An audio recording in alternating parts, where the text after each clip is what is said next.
Hello, and welcome everybody to episode 49, which is up. Excuse me. It's actually episode 50. I fucked that up last time. Oh, wow. Is it actually episode 50? That's kind of a big deal. It is. A huge milestone. Almost, over 2 years since the podcast started, finally hit episode 50.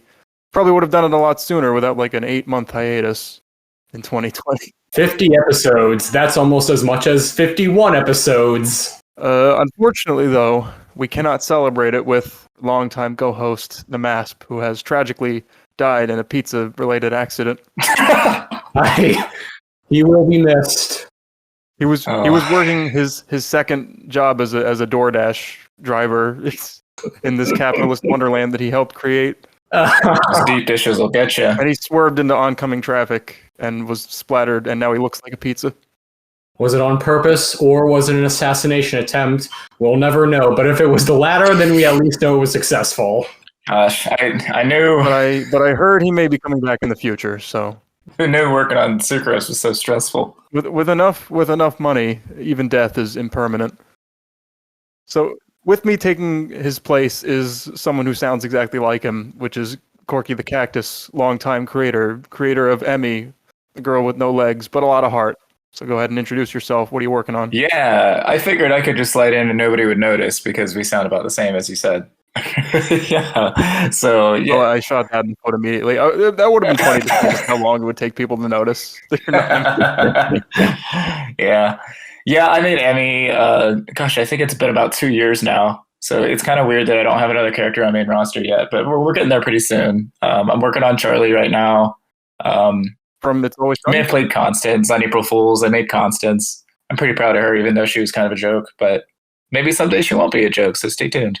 Charlie from It's Always Sunny. She was such a good joke that people started taking her seriously. Yeah. Let me make my fucking joke. Okay, make your joke.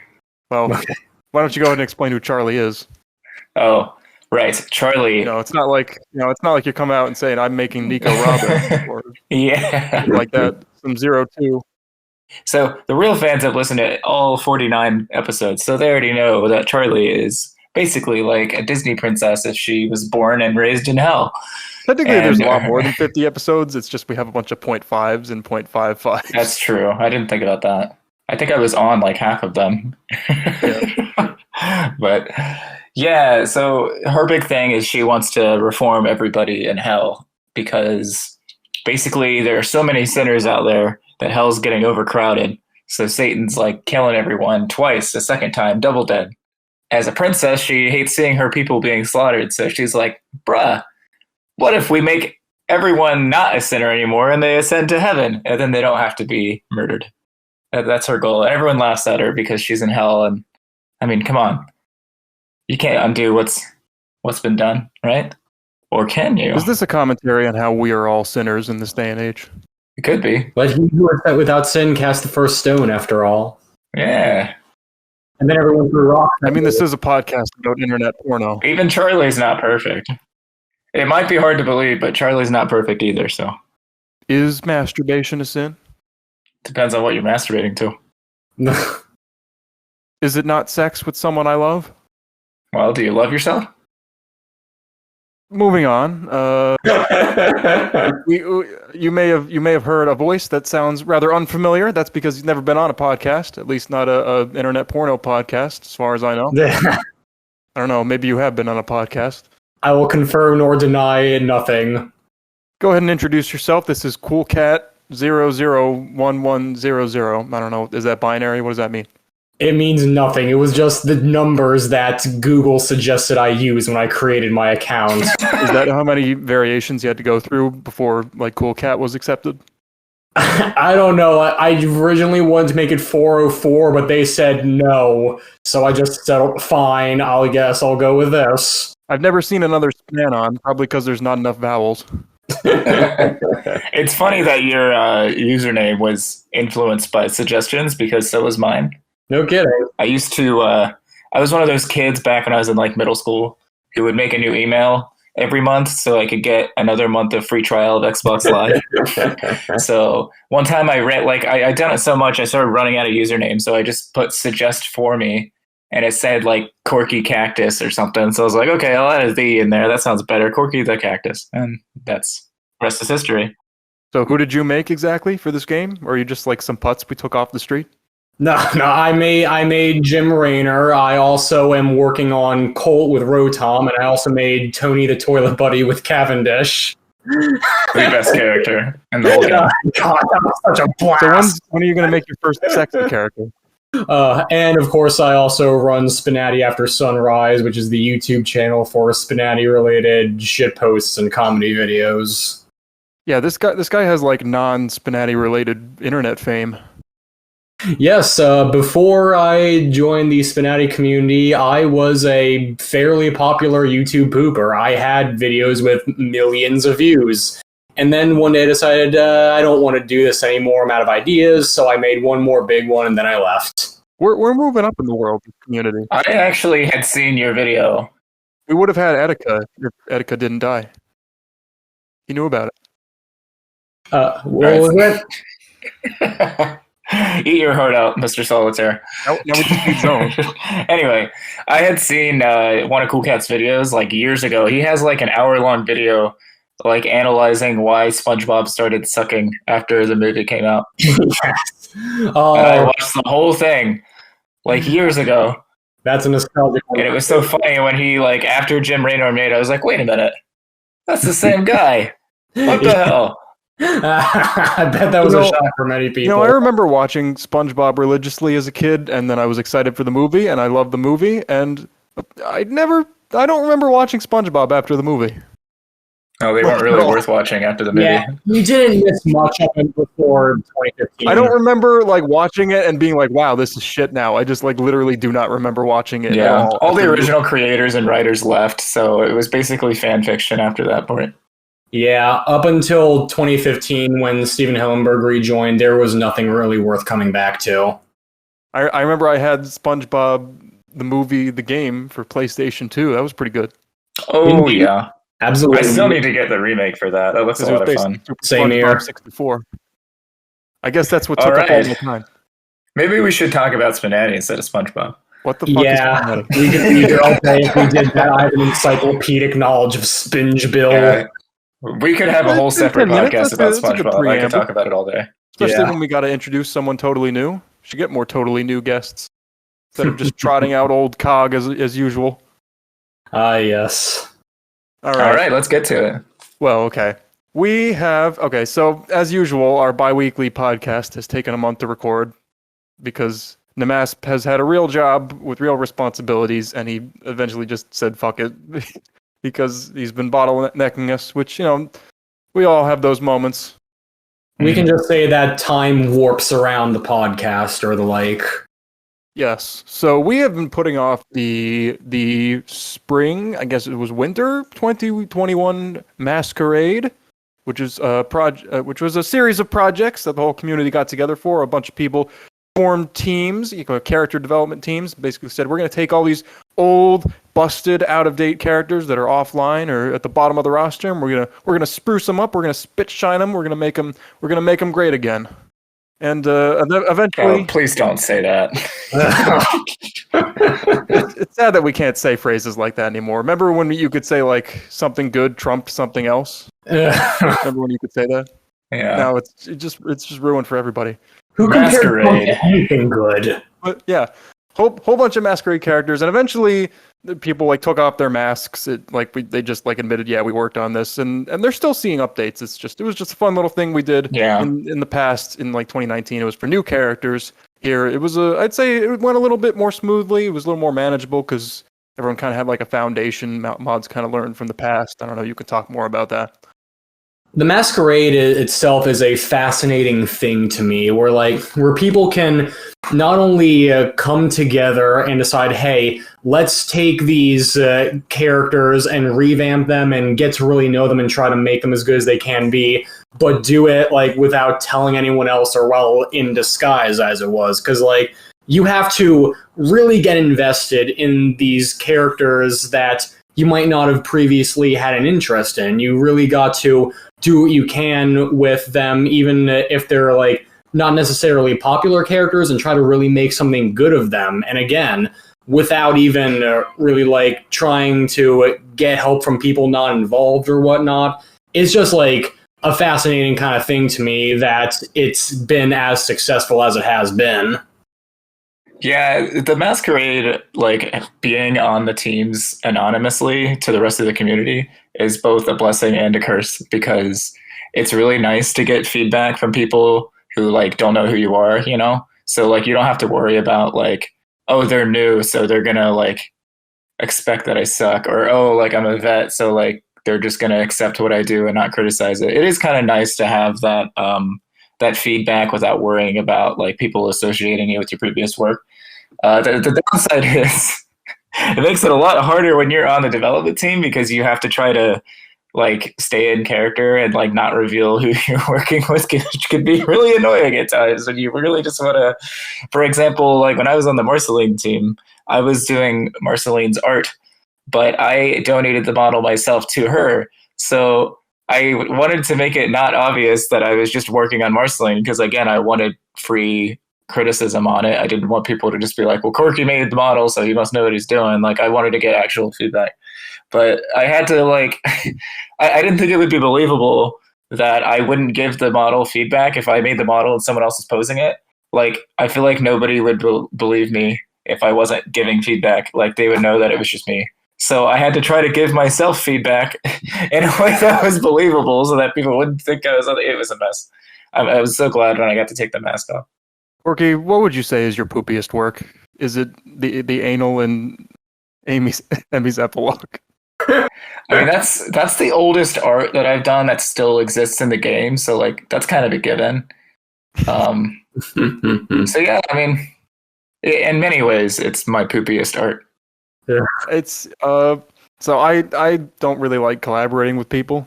I'd rather just do my own thing. So I've never participated in a masquerade.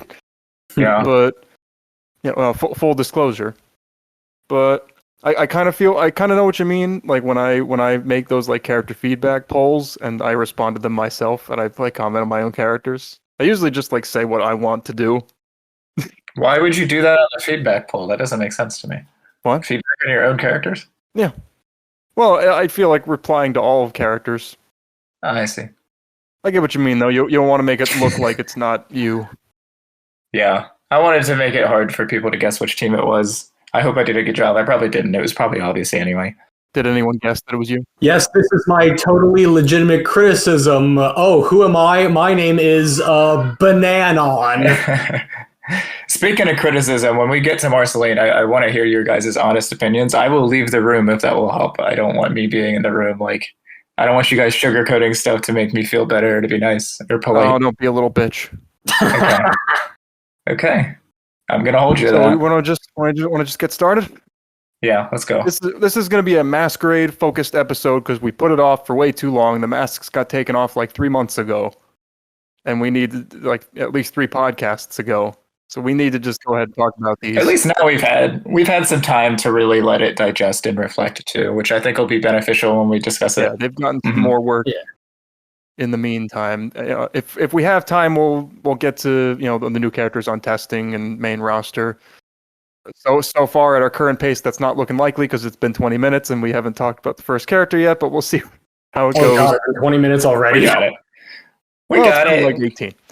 Maybe the listener doesn't know what the Masquerade was. It was so long ago. Yeah. Actually, I guess we talked for a little while, so it hasn't quite been 18. But yeah.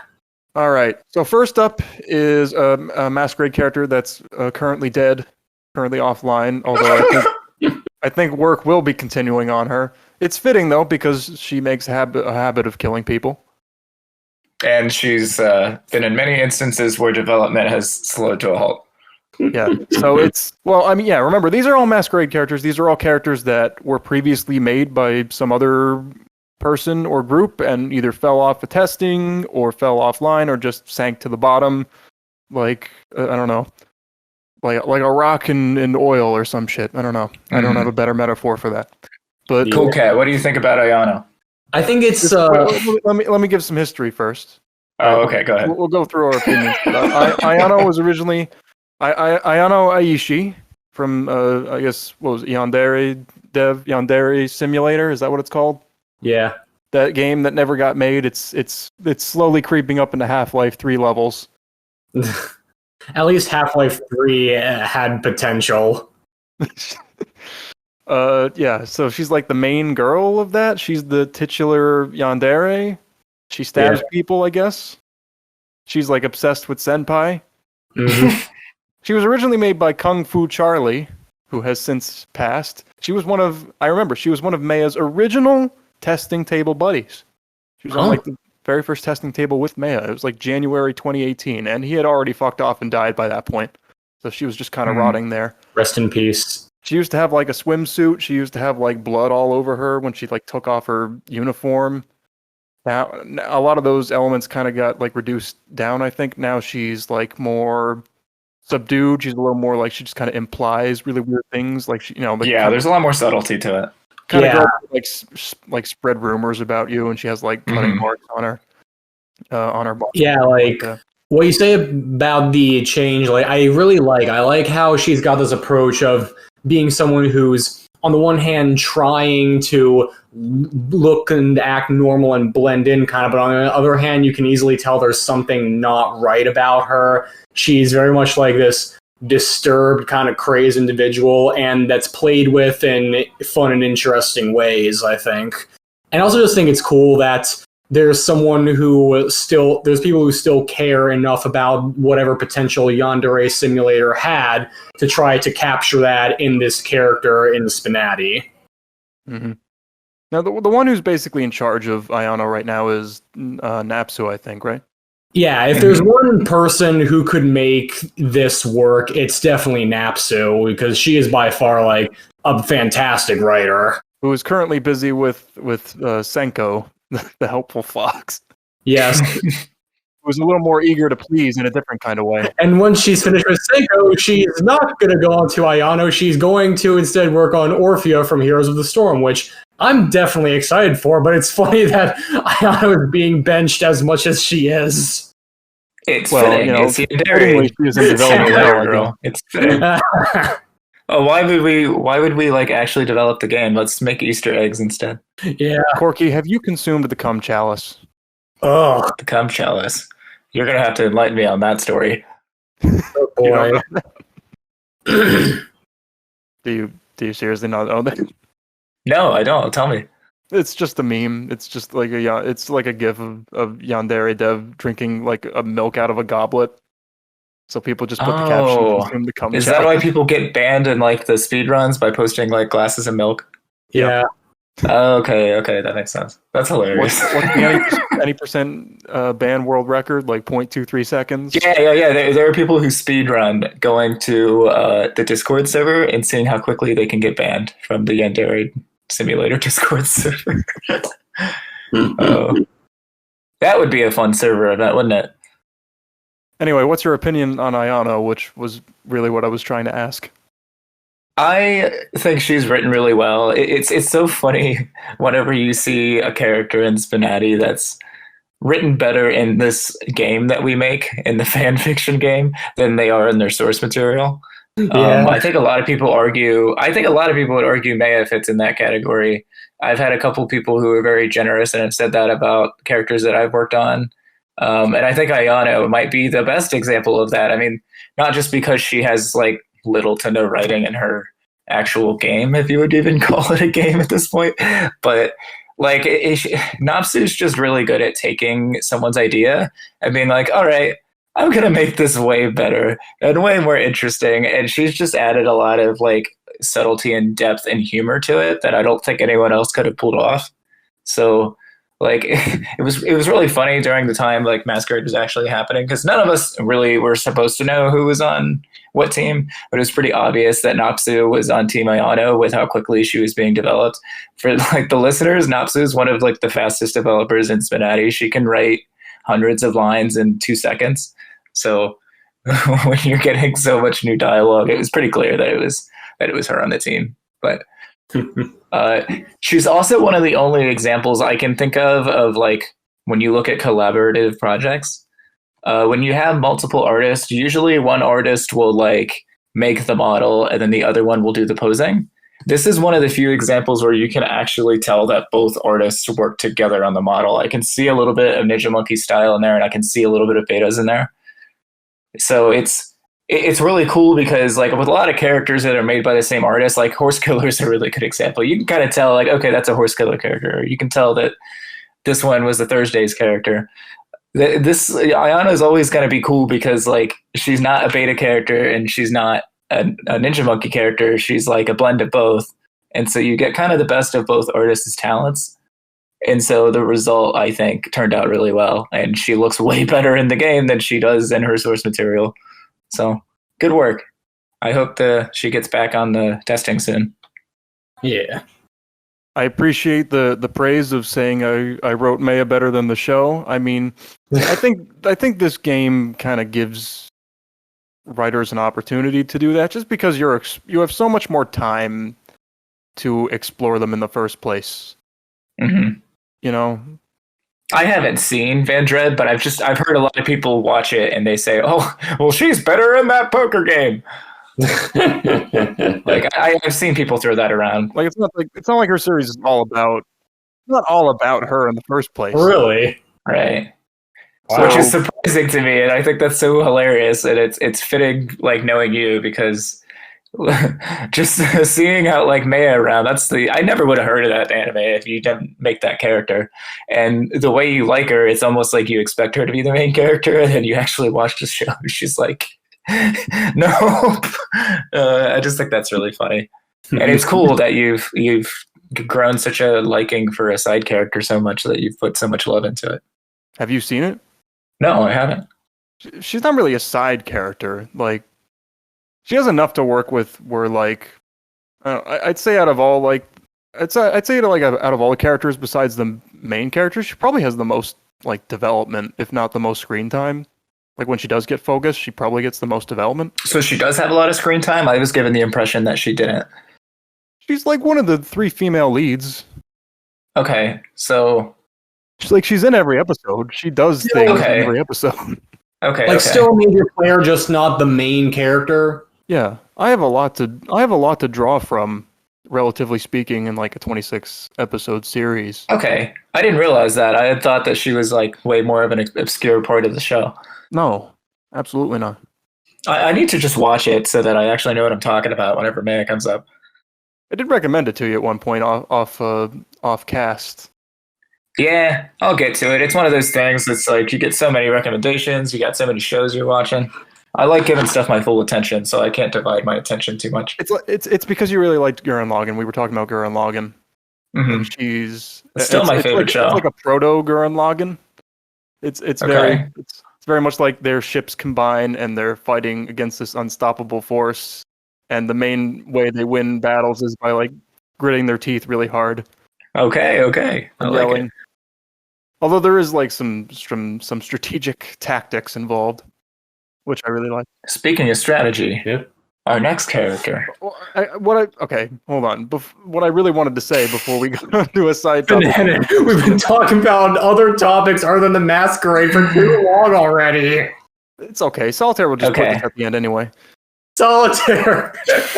What I wanted to say was that people say that about a lot of characters is, oh, you wrote them better in SPNatI. Well, it's like it's very easy to improve something that somebody else made.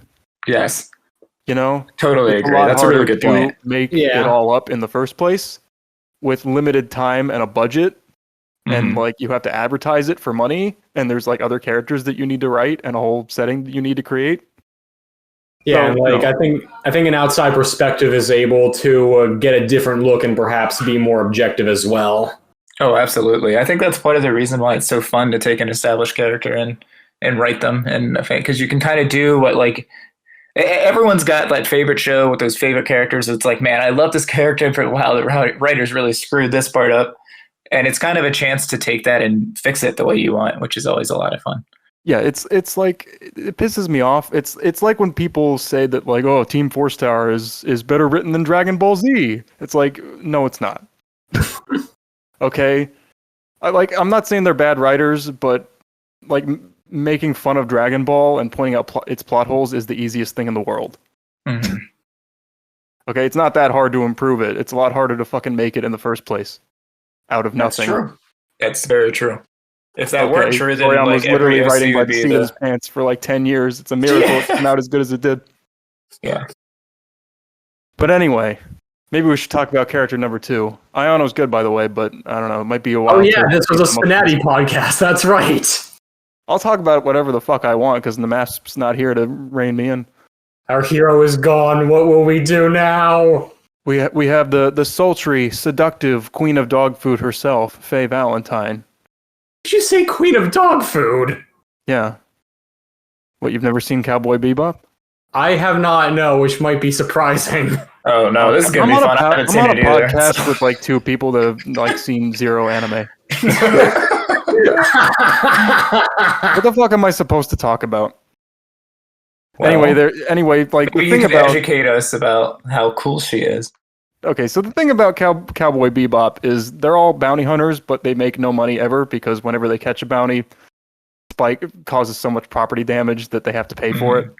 So they're constantly starving to the point where Faye has to like eat their pet dog's dog food at one point. She just steals it from them. You know that's someone's and fetish. then she spends the rest of the episode in the bathroom. But yeah, she's sort of a femme fatale type. However you say that. Fatale. Yeah. But it's very. She's sort of a jobber. She's like frequently incompetent, and serves to like have Spike save the day because she's like kind of an idiot and irresponsible, and she's like time displaced because she was in cryo sleep for a while, so she doesn't really understand a whole lot about where she is. Mm-hmm. And it goes a long way of like kind of knocking her down a peg, where she like frequently makes mistakes or like very dumb decisions. But she is very hot. Okay. And she has big boobs. That's a good point. Well, the good news is when I played her like actually just about an hour ago because she was one of the last characters I hadn't played yet. That description you gave her though, like makes sense with what the vibe I got from her dialogue. So that tells me that they're doing something right. Yeah, she's very cool and collected until like anything goes wrong ever. Mm-hmm. You know? Yeah.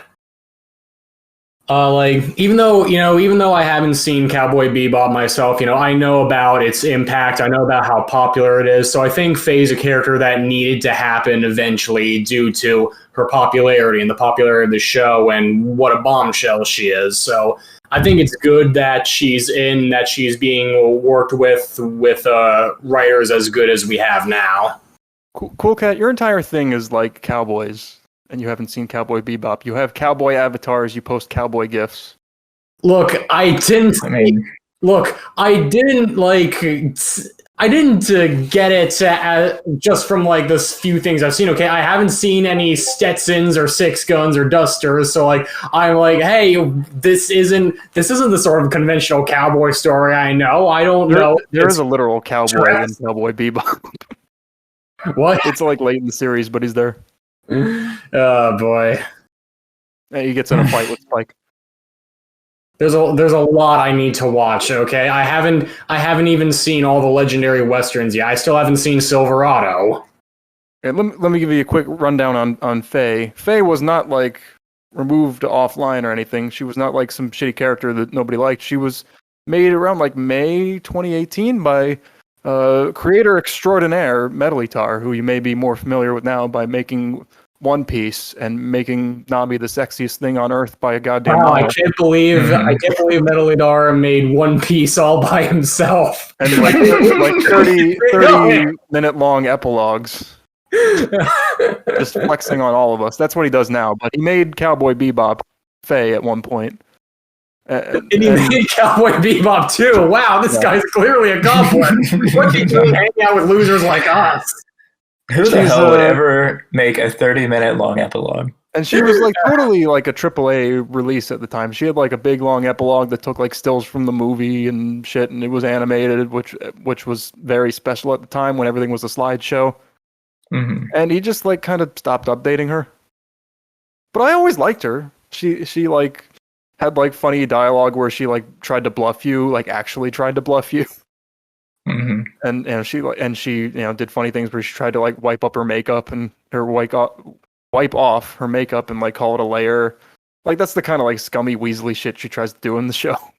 Yeah. As soon as her plans go awry, but she totally like waltzes in all confident, thinking she's gonna win. And she kind of just like sank down to the bottom of the roster and just kind of settled there for a while. I always voted for her. I still liked her. All she needed was some updates. But what she finally got was a masquerade and some updated art. And whoo boy, does she look nice now. She actually has hair shine. Can you believe it? Yeah.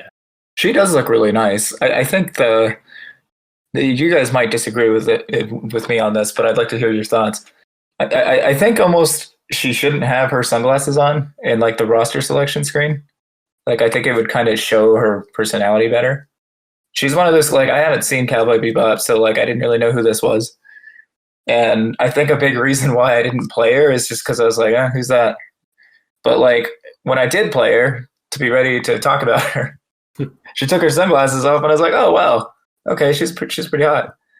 So yeah, you generally want to make you got to remember this is like this is sort of like a character select screen. Think about any other video game. You want to show off what the character looks like really well. Yeah. And I think the eyes matter. Like that's one of the reasons why I don't want to give Asuka the eye patch when I get around to making her, because it just makes her less expressive and like it'd be harder to see what she actually looks like.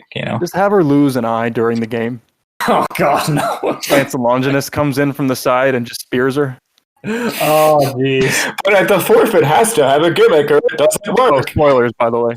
Wait, what if it was like, oh no, I accidentally poked my eye with one of these cards. Oh, let's put this on. That'll make it better for the time being. Oh boy! Is she gonna have the jacket and hat? Yes, as far as that's what I'm planning on. Anyway, let me talk about Faye. Well, I think she targets other, like when Galatea, the rock waifu, came out. Like that was one of my sponsorship requirements. Originally, she had like her back turned at the character select screen. Like Galatea's got enough problems with recognizability. You don't want her to literally that's very true.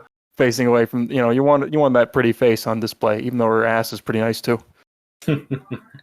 With Emmy, Emmy is so short that you wouldn't see half of her body in the select screen. So I made a separate image where I just made her floating up just so that it would show her whole body. Nice. I think if she's suggested and you don't pick her, then you can kind of tell that she's floating and it looks weird, but I'm willing to accept that. So, Cool Cat, any extra thoughts on Faye? I know I kept cutting you off. No, I pretty much said my piece. I think she targets other characters really well. I think that's when she really shines. I think her dialogue when she's actually stripping is like a little bit on the boring side. A lot of the time she's just talking about what she's taking off. It's like, you don't need to tell me you're taking your boots off. I see that you're doing it. Like, it's one of those things. I don't know if it's left over because she's a little bit older, but a lot of characters do this. It's kind of a pet peeve of mine because it's like that's when your character is like in the center of attention, so take advantage of it. And I think the best characters are the ones who like really shine at that part. You don't have to wait until targets to explain who your character is. You can do that like in that, because you got 3 lines back to back to back that are going to play in sequence. You got the must strip, you have stripping, and then you have after strip. So like that's a good chance to put in like a 3-part little splurge about who your character is, and you've got a couple of them. You've got one for each layer. I mean, you don't want them to like just explain who they are, like they're a tour guide.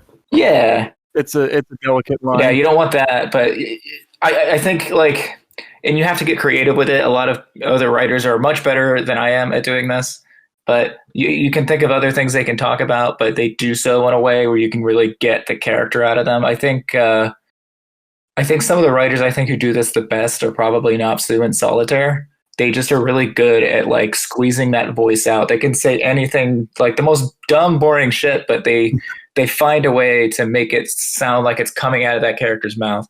And I think it's a lot harder to do that if you're saying, okay, it's time to take off my boots, Yeah. There's much more interesting things to talk about. Put a little zest in it. Yeah. Faye is definitely one of those characters that like she's not afraid to use her sex appeal to like distract people and try to give herself an advantage. Yeah, you could do a lot more with that, Yeah. I think, instead of just talking about her boots. So when she literally has to strip, seems like a good opportunity to try to flex that. Yeah. She also had a couple pose variety issues during the forfeit and after the forfeit. She was basically reusing the same pose over and over again. So she'll either need more poses. Like, basically what that tells me is when you were writing the dialogue, and I've done this myself time after time, especially like during the forfeit and stuff. Like, you look through your poses and like you've only got a couple flirty ones, but if you're writing forfeit lines, you want it to look flirty and interesting. So then you end up using like 2 poses for every line. Yeah. So that basically just means you need to make a couple more poses just for that situation, or you can change the ones that you're not using. So say you have like a happy pose, but she's never going to be like smiling with or maybe a shocked one would be a better example. Like she's probably not going to get shocked and surprised that often while she's forfeiting. So you kind of repurpose it, and then you might actually use that pose more often. So I've always been in Faye's corner, even when she was down in the depths. I'm really glad she looks more anime accurate now, because she is quite a honey when she's not making a complete fool of herself. I think I can remember like maybe 2 times in the whole show where she was like actually competent. In general, she like just wastes their money and runs off for long periods of time. It's like, come on, Spike. This is, you gotta move on from your lost lover here. This is your options now. But I really like her though. I think some of her newer dialogue is definitely. I think it's still like her new writers kind of learning the ropes all over again. If you know what I mean. Like it takes a while to kind of get used to how they should sound and make them aggressive and make them say interesting things. I think they're kind of there. They're starting to get the voice. They don't have enough practice with her yet. In terms of like, sometimes like her tone is usually pretty right, but like what you said before, was she like the things she's actually saying are kind of boring. So those are my thoughts. I'm very happy to see her get some updates, and at least she looks a lot prettier now. If her dialogue never quite evolved to that final level, so that's definitely worth something. Yeah. And she is a classic anime babe. You know me. I like the sultry, seductive types.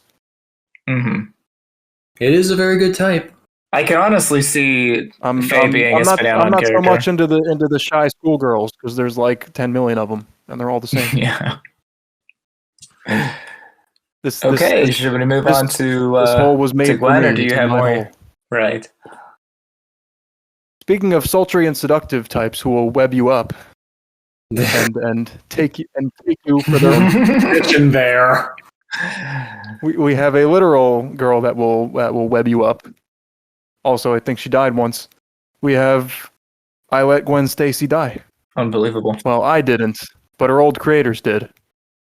Her old creators, which had an eclectic mix of artists. Most, I think, they're all dead as well. In peace. Everyone except for nmasp. But they all let Gwen Stacy die. Shame. But now she has returned. Now, keep in mind this is alternate universe Spider-Gwen, which you two are I don't really give a shit about like Western comics, so you probably know more than I do about this character, but the original Gwen, Spider-Gwen in SPNatI actually came out before she like hit it big in Spider-Verse. So it was like exclusively like a comics adaptation of the character. And I'm going to guess that this one takes a little bit more from Spider-Verse because of how successful that movie was. Yeah. Likely. But here she is.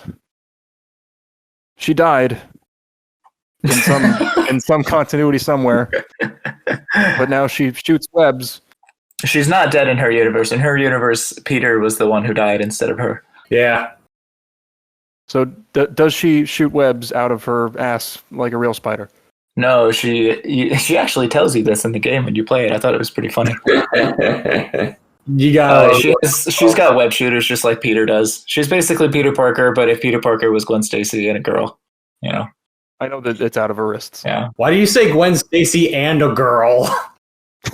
Well, I I thought that'd be obvious. Peter Parker, but Gwen Stacy, and also a man. Because, like, I think it's worth noting because a lot of people, I think this goes in hand, but a lot of people would disagree with me. But it's not enough to just, oh, she's Gwen Stacy, but like being Spider-Woman instead of Spider-Man, even if you just took Peter Parker and made him a woman, that would still completely change who Spider-Man, Spider-Woman is because, like, just because of how differently society treats you being a man or being a woman, like, it's just different. And so with Spider-Gwen, it's not just, oh, what if this other character was Spider-Man? It's also about what if Spider-Man was a girl? Like, I think it's important to, like, not ignore that. That's important. And that's what's cool about her. It's like, I grew up, like, feeling a lot like Peter Parker. I related to him a lot because he looked kind of like me. So it's cool that... Which one? Peter, what do you mean? Which Peter Parker? Which Peter Parker? Not Tobey Maguire. I don't look like How him. many times has he been drawn or portrayed? He's typically just like your average light brown haired dude, and that's kind of what I look like. So it's just it was always a character I related to. So with Spider-Gwen, it's what I love about her. It's like there are little girls around that can see and they can feel like Spider-Man, like I did, except for them, it's Spider-Woman. So it's cool. Can you explain like the portrayal of this character to someone who's only seen the same Sam Raimi Spider-Man in Spider-Verse, movie? She's kind of like... That's the only thing I know about it. Yeah. She's kind of like she's got a big heart, but she doesn't show it all the time. She's kind of like that, like rough outside, soft inside kind of person. She's kind of got like in this GIF that you posted, she's kind of got like a punk haircut. It's not just because she's punk. It's because Miles Morales like ripped part of her hair off earlier in the movie. Solitaire. Now you have to edit this GIF. But she does have a little bit of that punk side to her. She's a drummer. She plays in a band. She likes music. Like where Peter likes photography and pictures and science. She likes science too, but she's more into drumming rather than like taking pictures. That's her like artistic hobby. Why did Miles Morales rip her hair out? It was an accident. Because he just gotten his spider powers and he accidentally touched her hair and it stuck to him. It's pretty funny. Yeah. You should watch that movie. It's fantastic. Yeah, it would have been my first guess, but I didn't want to assume anything. It's probably one of the best superhero movies of all time. It's very good. Yeah. But yeah, she's got some awkwardness. She's smart, but she's also cool. She's got some punk attitude to her. I think they did a pretty good job of going for that in SPNatI. Yeah, they did. I like how capturing those core aspects of her character, making her fun to play against and talk to. Even as someone who's not the biggest like comic book fan, I found her compelling and fun to play against, and seeing her bounce off of other characters. Yeah, I gotta give her props for like the model work as well. I think it stands out and replicates her look really well. Mm-hmm. At the beginning of the game, she made a Stan Lee reference that I loved. It was like "Welcome, true believers," something like I can't remember the exact quote, but it's something that I heard like at a very young age. Like one of the first video games I ever played was this old Spider-Man game from 2000, and it was narrated by Stan Lee. And so like, just that's one of the like most famous things that he would say is "Welcome, true believers," and I just love Stan Lee to tears. So it's like when I saw her say that, I was like, yeah, Stan Lee! I did also have the pleasure of playing Spider-Man 2 on the PlayStation 2. Yeah, where you just run around New York. That's still one of the best Spider-Man games ever. Spider-Man games are a blast. Never actually complete any objectives. You just run around New York. No. Jump from tall buildings. Have you seen those videos? Like someone took the audio clips of Spider-Man 2 and slowed them down to a comedic degree. Sounds like something you would do. Oh no, I'm late for Dr. Connor's class. Solitaire, just edit all of this out. Solitaire edited a picture of Spider-Man holding a hamburger.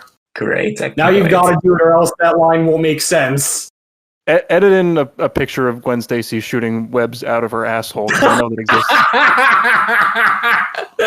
We gotta get Spider-Man Lucina in too if we're at it. This is a porn game podcast. I need to make it on topic somehow. Talk about a waste of wasted opportunity for a pose.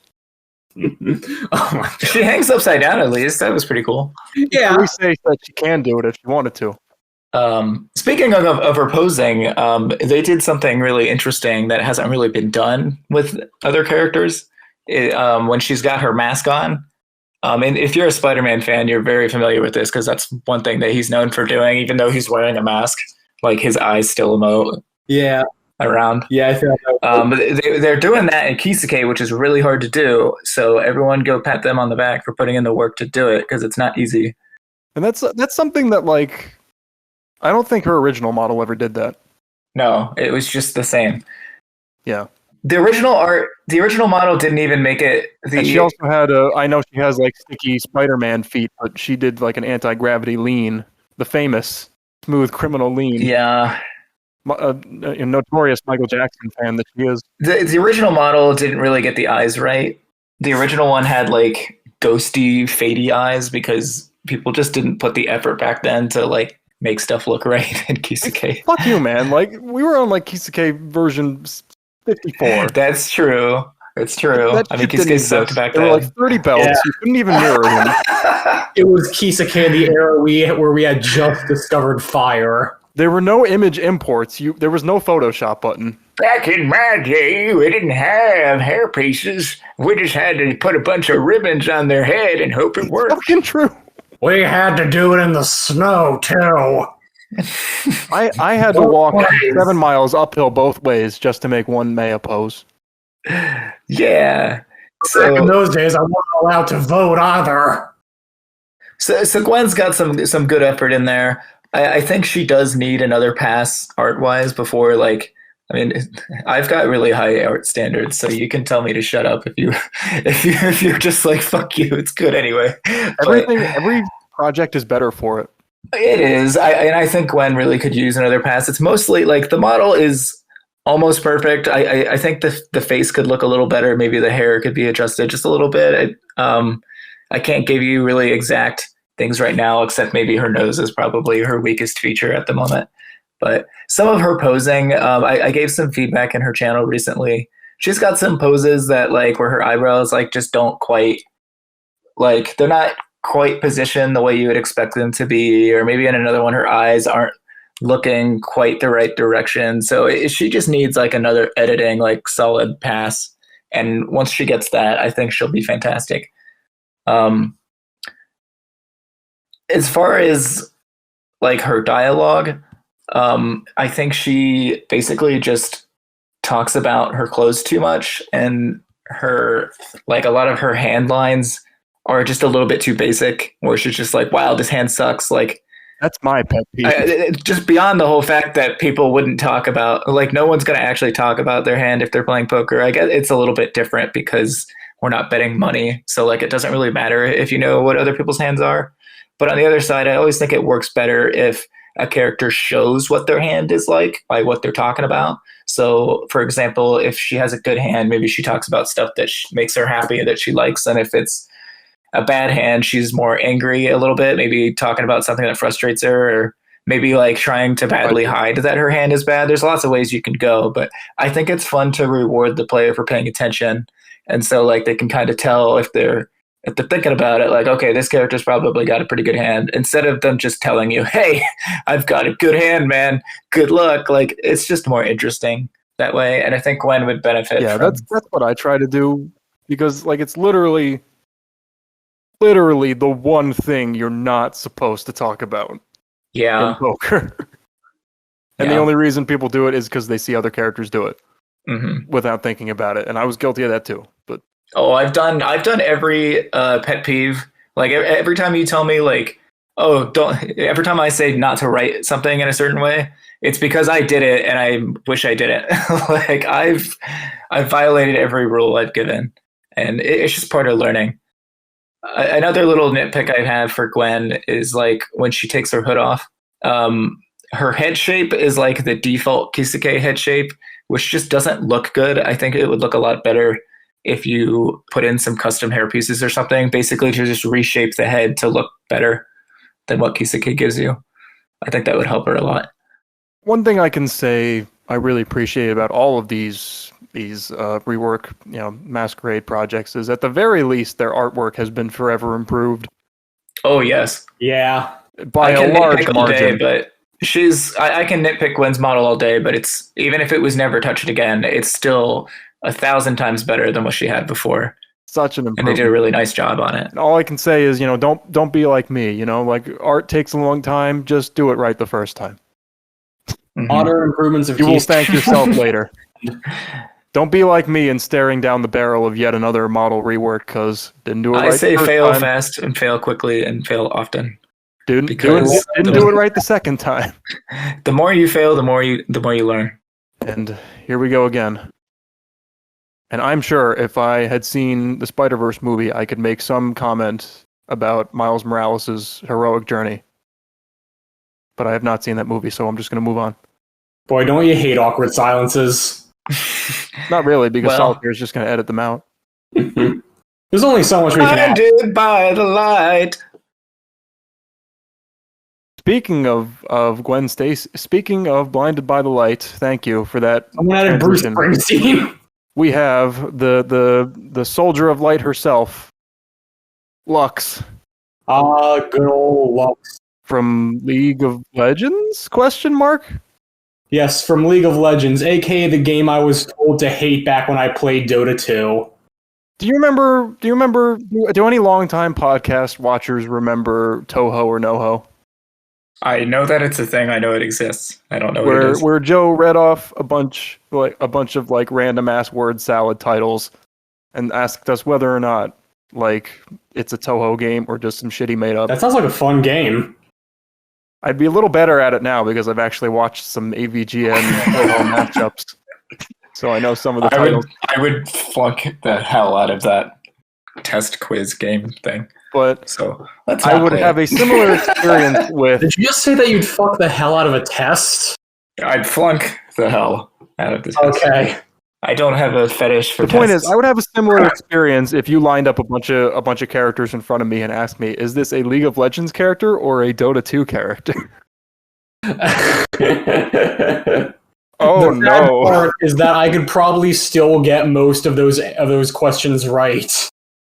I think it's really funny and not surprising at all, but really funny to me that the Dota, a lot of Dota fans feel like they have to hate League because it's kind of the competitor. And Yeah, it's pretty much. you can. Like the whole Coca. You're allowed to like both. It's okay if you like Dota and recognize that League is maybe better at this thing or that thing. It's okay. You can like both of them. Yeah. Let me make a quick. Let me give some quick context here. As soon as I pull it up, Lux is old as hell as a character. She has been offline. Well, she had been offline for so long. She was the 24th character ever made for SPNatI, and I'm pretty sure she was offline very quickly as soon as we started offlining characters. She came out. We need to show what her old model looked like. She came out October 17th, 2016. And speaking of most improved artwork performance-wise, here is what you'd probably expect to be Lux's little sister cosplaying as her, also known as her old model. Oh, Lord, you're right. Oh, where we've come since 2016. Does this even look remotely like the same character? God, talk about what a friggin' huge improvement that we've had. Her new model is legitimately really impressive. It's got all this great detail on it. It looks just really, really great. I can't imagine just the hours that must have gone to making it. And then you've got this old version, which is so just derpy by comparison. Well, look at this GIF. It actually it actually looks like her. Yeah, She looks like a Disney princess. imagine that. You can't beat a Zeus model. You just can't. Agreed. I mean, it doesn't get much better than that. He's just so remarkably talented. This pisses me off. You mean to tell me that he spent all his time making buff dudes when he could have been making these fucking bombshells? His talent's still not wasted. Both dudes are good. You make what you're into. Yeah. Wait. We need another Masquerade then. Wait. Apparently, yeah. That's all it took was just putting him in a masquerade to get him to make a cute All girl. you see, he's secretly straight. He's just in the closet, and once you put a mask on him, he can finally make the girl of his dreams. It's terrible. Oh no. He's reverse closeted. Zeus, for the record, I apologize on all of our behalfs. Oh, you don't want the wrath of Zeus. You don't want the wrath of Zeus. Oh, he's got a good good sense of humor. Anyway, here she is, most improved. I mean, look at the lighting and shading. Yeah, on that's her, cool, man. Even on her legs, like the skin tight, like suit. Oh, oh. And that's brave to do. For the listeners who beautiful. don't know, it's every time you put detailing on the leg, Kisuke doesn't let you just attach stuff to the leg. So if you move the leg, you got to move the detail too. So the more detailing you put on the leg, the more you got to move every time the legs move. Yeah, it's such a major pain in the ass. Look at the bunched up wrinkles around her groin. Yeah, just wow. That's the good shit. She could be a little leggier. I don't know. Her torso seems kind of big. I don't know. I don't see it. Yeah, I can see. Her groin's pretty wide. She's got a big vagina. Yeah, she's just got that thigh gap. It works. It's all right, baby. I can fill it up for you. But yeah, big. Sure. I mean, even like I'm gonna all of her artwork is amazing. So I'm gonna post her in her underwear now. Just look at how long her thong reaches up. Look at the size of her vagina. Gigantic vagina. But she's seen the light, man. Not all a bad thing. There's a lot of space to play around. Jesus Christ. She has interesting, kind of subdued shading for like her cleavage too. Yeah. They just absolutely fantastic work through and through. Custom ass artwork on her underwear. Nothing is default about this at all. No, literally nothing. I think even the belly button is custom. I feel bad for whoever looks at Lux and oh man, this Kisuke program is great. I'm gonna go in and make my own character. Oh no! Trying to find all these options. Trying to make a face like hers or hair like hers. Yeah. Good luck. Wow, and it's like saying, wow, duty is so fun. I'm going to go enlist in the army right now. Western art styles are just, you're not going to have a good time. Yeah. I've had a great time making Charlie, although it's taken forever. I had an interesting time making Jim Raynor's art, and by that I mean it was tedious and hard as hell. Well, I love doing it, but I'm never going to fucking do it again. The walking image imports. So why don't you go ahead and tell me what you think of Lux, Cool Cat? Again, it's a case where, I was a Dota player, not a League player, but I understood her well. I think that she does a good job of playing into the Holy Knight sort of angle without making it too cliche or stock. I guess the only real things I'd ask is we have her mention how she's got these abilities, and she makes some light puns a few times, which is cool and all, but really give us more to chew on here. I want to know what the extent of her abilities are. I want to know what she's all about. We have some cool stuff here. I just want to see that expanded upon more. Yeah, I see where you're coming from.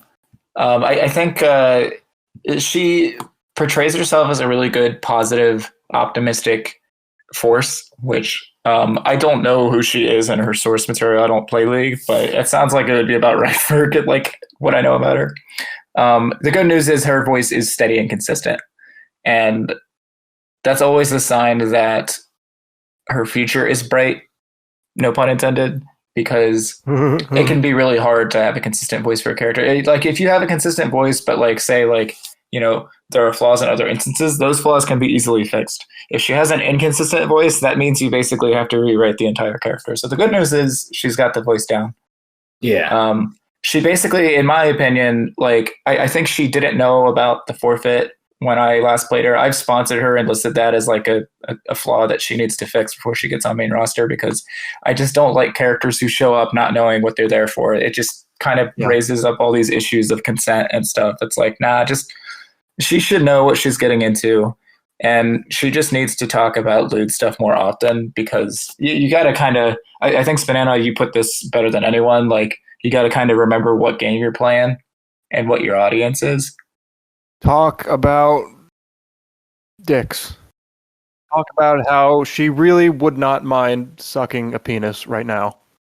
Wouldn't it be funny if there was a character who was like, wait, I've got to do what when I lose this time? And then they go, nah, just kidding. Who would come here without knowing about that, right? They just got to be like, I got to do what? Fucking sweet. That would be cool. Yes. I thought this was just boring ass strip poker. That's a great idea, actually. This night just got amazing. Damn, I chose the right place to come to tonight, and I totally intended that pun. As someone who made this one of Maya's defining features before I realized how to write actual defining features, don't do this shit. It's just stupid. I'm gonna get rid of it at some point just because it's a pain. I will say I really like skin tight clothing. This is I just Yes. keep Yes. coming back to this. It's Yes. oh, it's good. Oh yeah, Absolutely. that's to give you some context for how bad original Lux was. No disrespect, it was 2016. They were all shit, but I mean I know less than nothing about League of Legends, so I went to go target her. As I always, I figure I want to throw every character at least a few targets. So I read her description, which said she's like some kind of covert agent for her kingdom or whatever. So I was like, oh, I'll write a little bit about her being a spy or some kind of agent. and then her, when this Masquerade project came out and they were reading the targets to her, her creator messaged me and it was like, that's bullshit. I don't know what the hell they were talking about. She's not a covert agent. Change that. I think their career just played a bit too much Splinter Cell before they made, and they was like, "Oh, I like that. Let's fit that in." I don't know what they were thinking or smoking. They legit may not have played League, whoever the original creator was, because the original creator of Asuna didn't watch Sword Art Online. Oh wow! Really? That I did not know. We even have a regular co-host on this cast who once made a character from a game that he didn't play. So I'm not naming any names, but he died recently in a tragic pizza-related accident. We talked about it last podcast, so go watch the last episode if you want to hear more about that. But I really like how Lux is turning out. I mean, every time I look at her, my eyes just they have a whole feast. and it's a different kind. It's a different flavor as the layers come down. You can't ask for much more than that. This is some top quality artwork stuff. I mean, look at her. Ain't she cute? Yeah. Look at her. She gets all embarrassed. She can't even cover both of her tits because Kisuke won't let her. Shame. Solitaire, go ahead and help her out. Censor the other nipple. I wonder what he's going to censor it with. Yeah. So I want you to take a good hard look at this pose. Ah, gotcha. No! Why Isn't would that the sexiest pose you've ever seen? Why would you? Watch as I break my knees. Would you? Everywhere other than the chest and the pubic hair, she looks like she's 7 years old. God, I was thinking the same thing. I didn't want to say anything because I was too disturbed by the thought. This Discord chat is going to get taken down soon for these pictures that I posted. At this point, I kind of hope it does. I could get busted up by the FBI just for having the old Lux files on my computer. You're a lawbreaker, spnanon. Well, that's already true. Did you know that I have played Mother 3 in English unofficially? No. How could you? 911. I have a criminal in custody. That's nothing. The first time I played Doom 2016, I was using a gamepad. Oh my god, I'm going to have to call the fucking CIA. Speaking of the CIA, here's Marceline. What? What? That's the segue I've come up with. She's just as confused as you are. Okay. Marceline? She gonna bury you in the ground. She's gonna bury you in her sound. Corky, why don't you, since you worked on this character, by the way, this is what she originally looked like. Thank God you changed those eyes. Yeah. Yeah. God, talk about Marceline, other great. the Vampire Queen. Remember when she didn't have dots for eyes and she just like big gaping eye sockets? Yeah, I try not to. I mean, I guess you could stick your dick in it. don't want to think about that. Why don't you tell us all about the development process of Marceline? By the way, this is another character that like she didn't like die. She didn't get offlined. She was just one of those characters. She was actually like pretty good for the time. She targeted some characters. She had like some creative posing with like her flight. It's just what the fuck is going on with those eyes? So she was never really like all that mainstream popular, and she just kind of sank down to the bottom like Faye. She can't die if she's already dead. I'll tell you what, though, her files are an absolute mess. So she's like her original creator was like Master Saturday, who was making a pretty good, pretty impressive artwork for like a Shara remake that never panned out, but we got a Shara anyway. Did he? Are you thinking of Red Merlin, or did he have two different names? So this is like she's like a vampire from Adventure Time, which I've never seen. But you can tell us about it, right, Corky? Oh, yeah, of course. There's actually a special on it on HBO where basically the original creators of the show are getting to do the ending they never got to do. So it's just an absolute blast. The last episode is about Finn and Jake and like just a conclusion to them, and it made me fucking bawl. It was so good. So it's a show that it's always kind of had a special place in my heart. I just love it to pieces. Marceline, the Vampire Queen, she's half demon, half vampire. She's 1,000 years old. She's punk rock. She's a rebel. What's with you and like happy demon girls? I don't know. I guess I just like strong women. Corky can be described with happy demon girls and pirates. Yeah. Corky, there's nothing strong about being a sinner. You say that. So Marceline was a fun project to work on. Blue Jay did most of the hard work, I will say, because she's the one who had to clean up the mess that was her character editor files. Red Merlin, bless his heart, was trying to do a lot of cool stuff with her, but he just was not very good at organizing and future-proofing things. So there was like he had a lot of lines of dialogue that like had like 5 different alternate poses per line. And each of those alternate poses were like very slight variations of the same pose where her like eyebrow would move slightly. It was a little ridiculous to say the least. Also known as moon syndrome, back when she had like 360 poses. Yeah, we had sad A, sad B, sad C. So that had to all be cleaned up. Her like the model making process was an interesting one. I was very adamant that I wanted to kind of stick with the source accuracy and try to see if I can make those dot eyes work, because that's like such an important thing to Adventure Time. I feel like it doesn't feel like it's Marceline if you give her anime eyes. Some people were like, nah, she's got to have the anime eyes, bruh. Yeah. So I was like, okay, like the original plan was to do both, and like the anime eyes would be like an alt skin that you could use. But I ended up like getting the dot eyes to be good enough where it's like, okay, like I'm confident enough in this that I don't think I need to give you the just in case anime eye version, you know? So, and the way we got it to work was I basically just redid the hair and kind of gave her a permanent 3/4 angle. And so that I was able to move the eyes around to make it look like she was looking around. And it just made it a lot easier to be expressive. Yeah, you did a really, really good job of capturing the show's style, and especially in a program that's not built for that, I think that's really, really impressive. Well, thank you.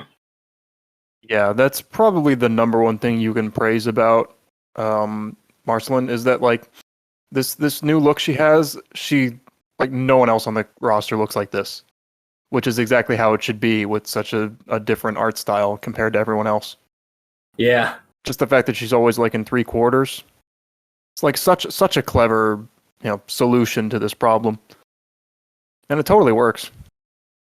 Very much so. And her writing certainly nothing to scoff at either. I think you did a good job of capturing how she is in the show. This kind of chill, cool goth girl who plays around with like the fact that she's a vampire, likes playing that up a bit for comedic effects and messing with people. I think, she's just a fun, chill kind of opponent. Well, I can't take the credit for the writing. That was all Blue Jay. Did she say anything if you put her on like the beach or background. Yeah, we wanted to have. We were thinking about doing a different thing just for the beach background. I think it had something to do with like the 10 million SPF sunscreen that she has, because it's like if she's outside, like, well, shit, she can't take off her hat. She's a vampire. So like that's kind of what we did. I think she does a similar thing in one of the episodes of Adventure Time. She wears like super sunscreen.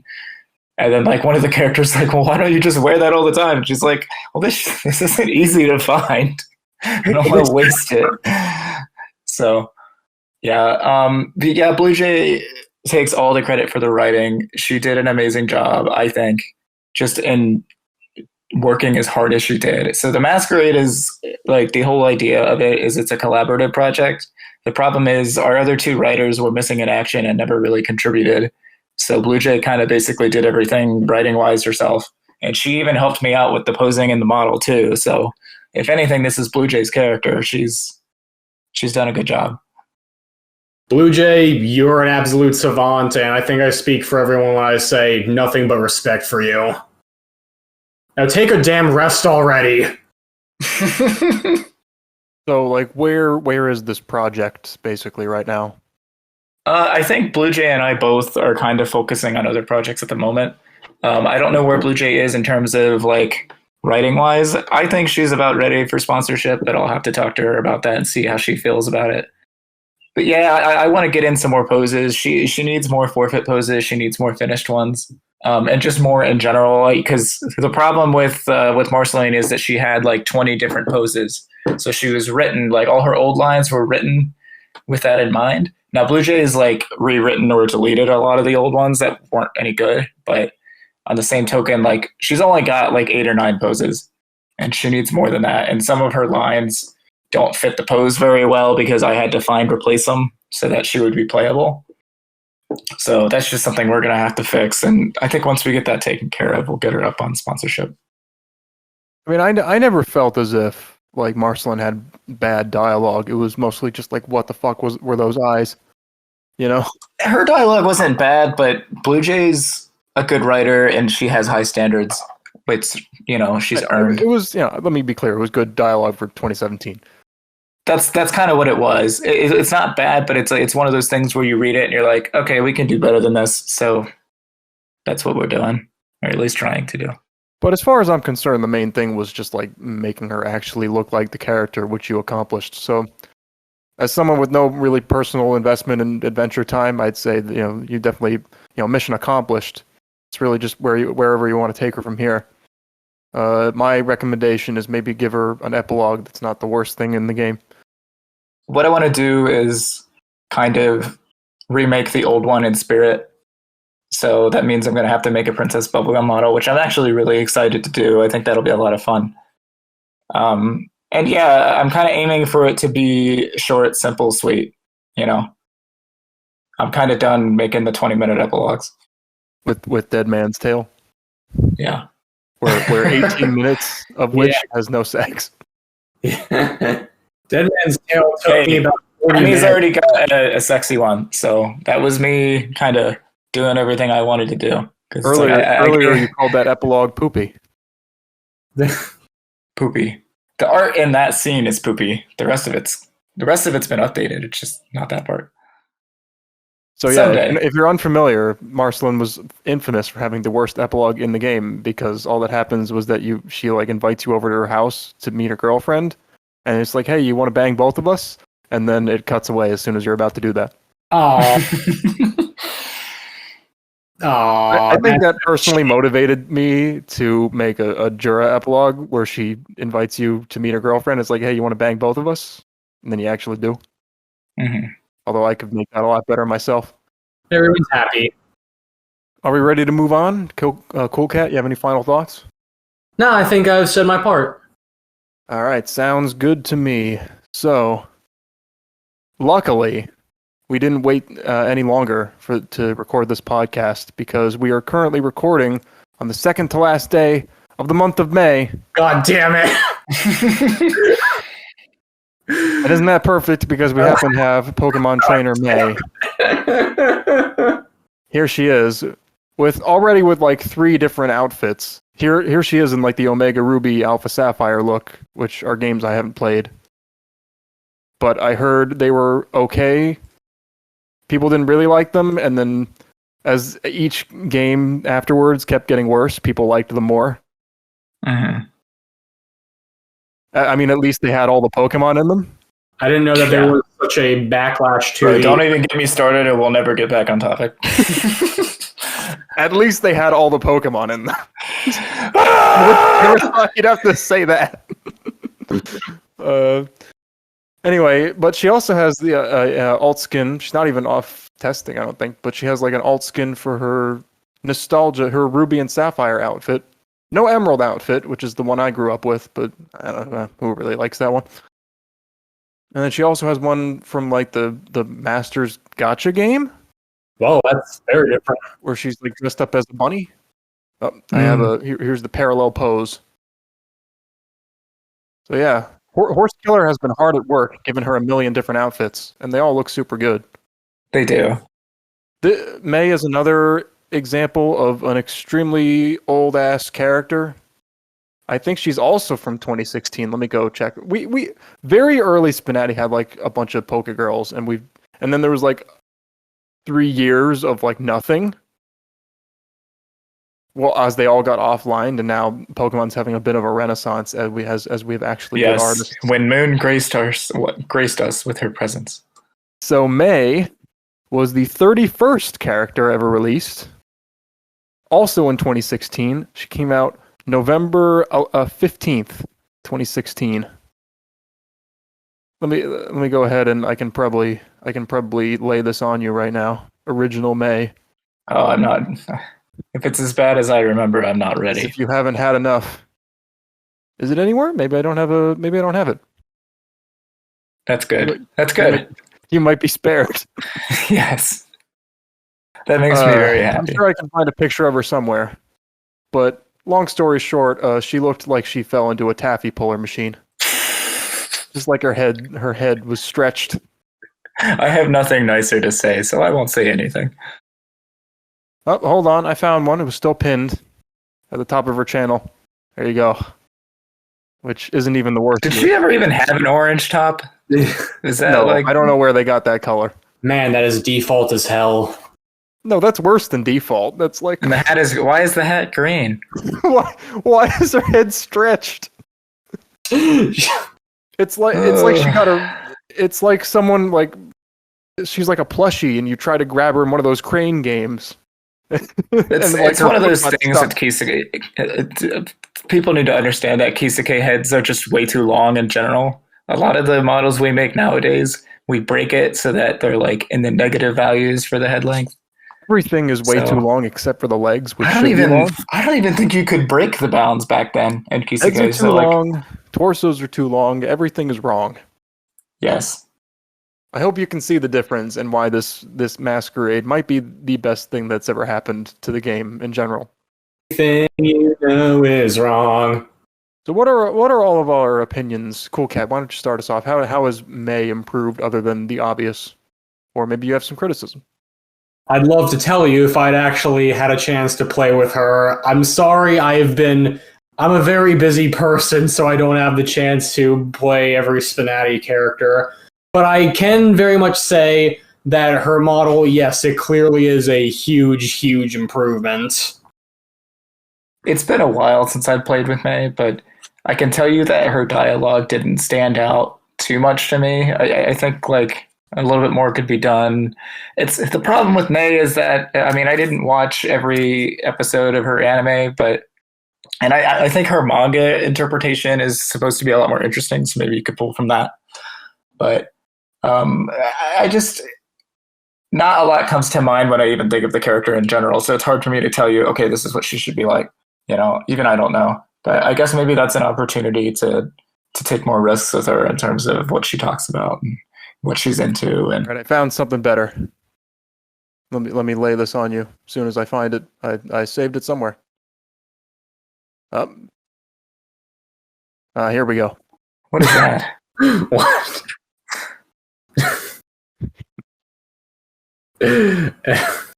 Was that in the game? I'm sure those poses were.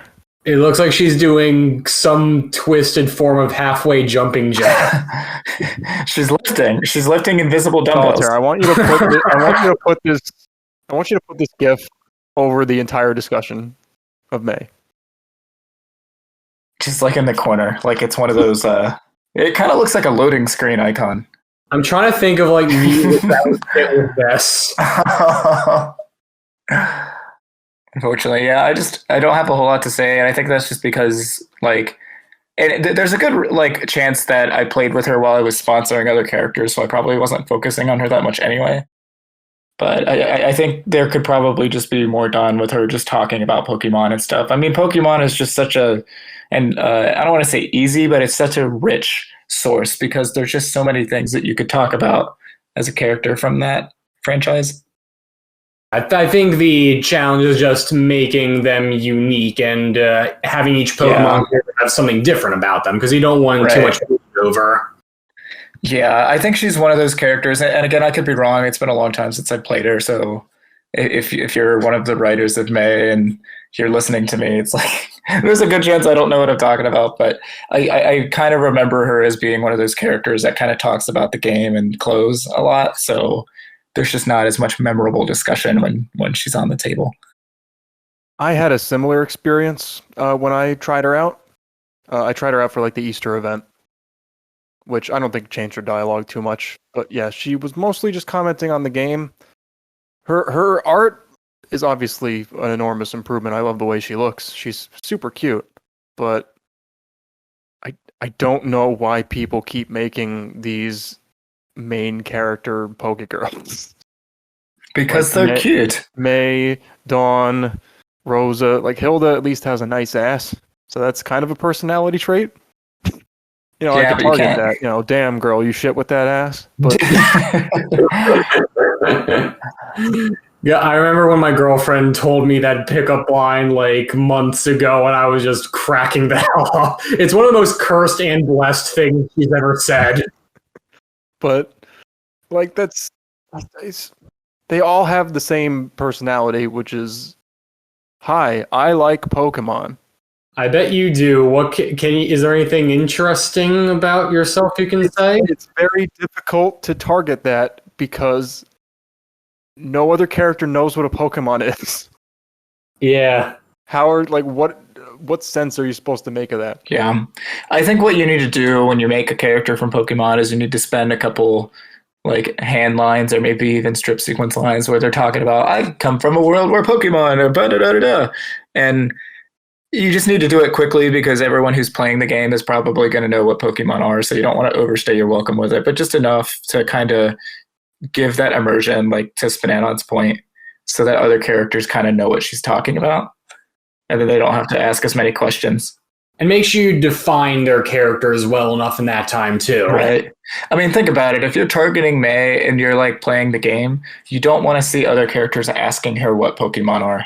Because that's not really interesting. Like, we all know who they are. Like, unless it's Maya and Maya would have like a really weird reaction to it, it wouldn't really be that interesting. It's like, oh, okay, you put animals in balls.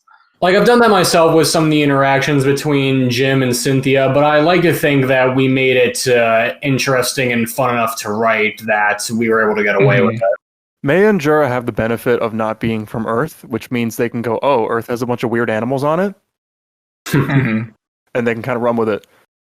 Yeah. Whereas, you know, Revy would be like, what the fuck are you talking about? There's no floating magnets floating around. Like, you know, thunderbolting shit. You know, and also, in Jim's case, like, he lives in a sector of space where there's all sorts of weird critters as well. Yeah. When it comes to the main Pokemon girls, the big advantage you have is they're almost guaranteed to have a really good character design. So with them, the most important thing is the art. Well, because you really have to nail that.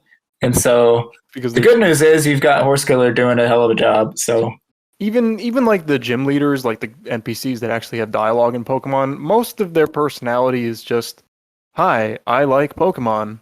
And then like one other character trait, just like based on whatever their type is. Yeah. So still not a whole lot to work with. Like the hard part about writing Pokemon characters is that the humans aren't really the characters. The Pokemon are the characters. Yeah. Like those are what you spend all your time with. There's no like humans in your party, so you don't get a chance to know any of them. You don't really get a chance to like interact with them in any kind of meaningful way besides Pokemon. Yeah, like my biggest advice would be, get creative. Feel free to take some liberties. Like, do what you really can to make this character stand out. And I think the manga goes into a lot more depth with their characterization and stuff. Who? And I think one of the I can't remember if it was Blue Jay. Somebody was like a fan of the manga and like was interested in writing her. Maybe it's one of the writers on her team. I wish I remembered. But I'd love to see more manga stuff. All the manga versions of these characters are like they do actually have personalities, but they're also completely separate characters. Like manga May isn't called May, she's called Sapphire. And she's like a completely different character. She's like a feral kid with a fang. You know what? But I don't think anybody would complain if you just gave her a lot of Sapphire's character. They might think it's a little weird because of how obscure, comparatively speaking, the manga is. Like people would be expecting like May from the anime because that's what they know. I mean, as I've said, like I remember May because I had a crush on her when I was a little kid. I don't really remember her for her personality, so that's why I don't think it would really have much downside to giving her more personality, Well, from what I remember now, it's because she had big tits in the anime. It might be odd, but it'd be different and interesting. Anyway, I might echo this criticism later on with a future Poke Girl. But that's just my main criticism right now. Is like I don't think in my game with her, I don't think she like mentioned Pokemon once. Like you need to talk about the thing that makes your series a series. Like yeah, that's if you're making a Pokemon character, you can't do that. You gotta come on. There's so many interesting things to talk about. I know you don't want to end up like Moon, where you're talking about, oh, that's as big as a Charizard's penis. No, don't do that. Please, you have to say something. You get enough of that. Have her tell some stories. Like, I imagine a Pokemon trainer would have tons of stories or tons of like advice to offer you. Like, hey, like maybe kind of like almost like a coach. Like, I feel like if you're a trainer, you've got to get good at motivating people. So maybe she can have some motivational things to say. There's so much you can do with it. This bitch has some life experience, okay? She has like sailed on the high seas on the back of a creature that's shorter than she is. And she came face to face with like a 40-foot whale and then dived under the sea and read Braille and went to different caverns and almost flooded the world. She's got shit to talk about. You need to talk about it. Mm-hmm.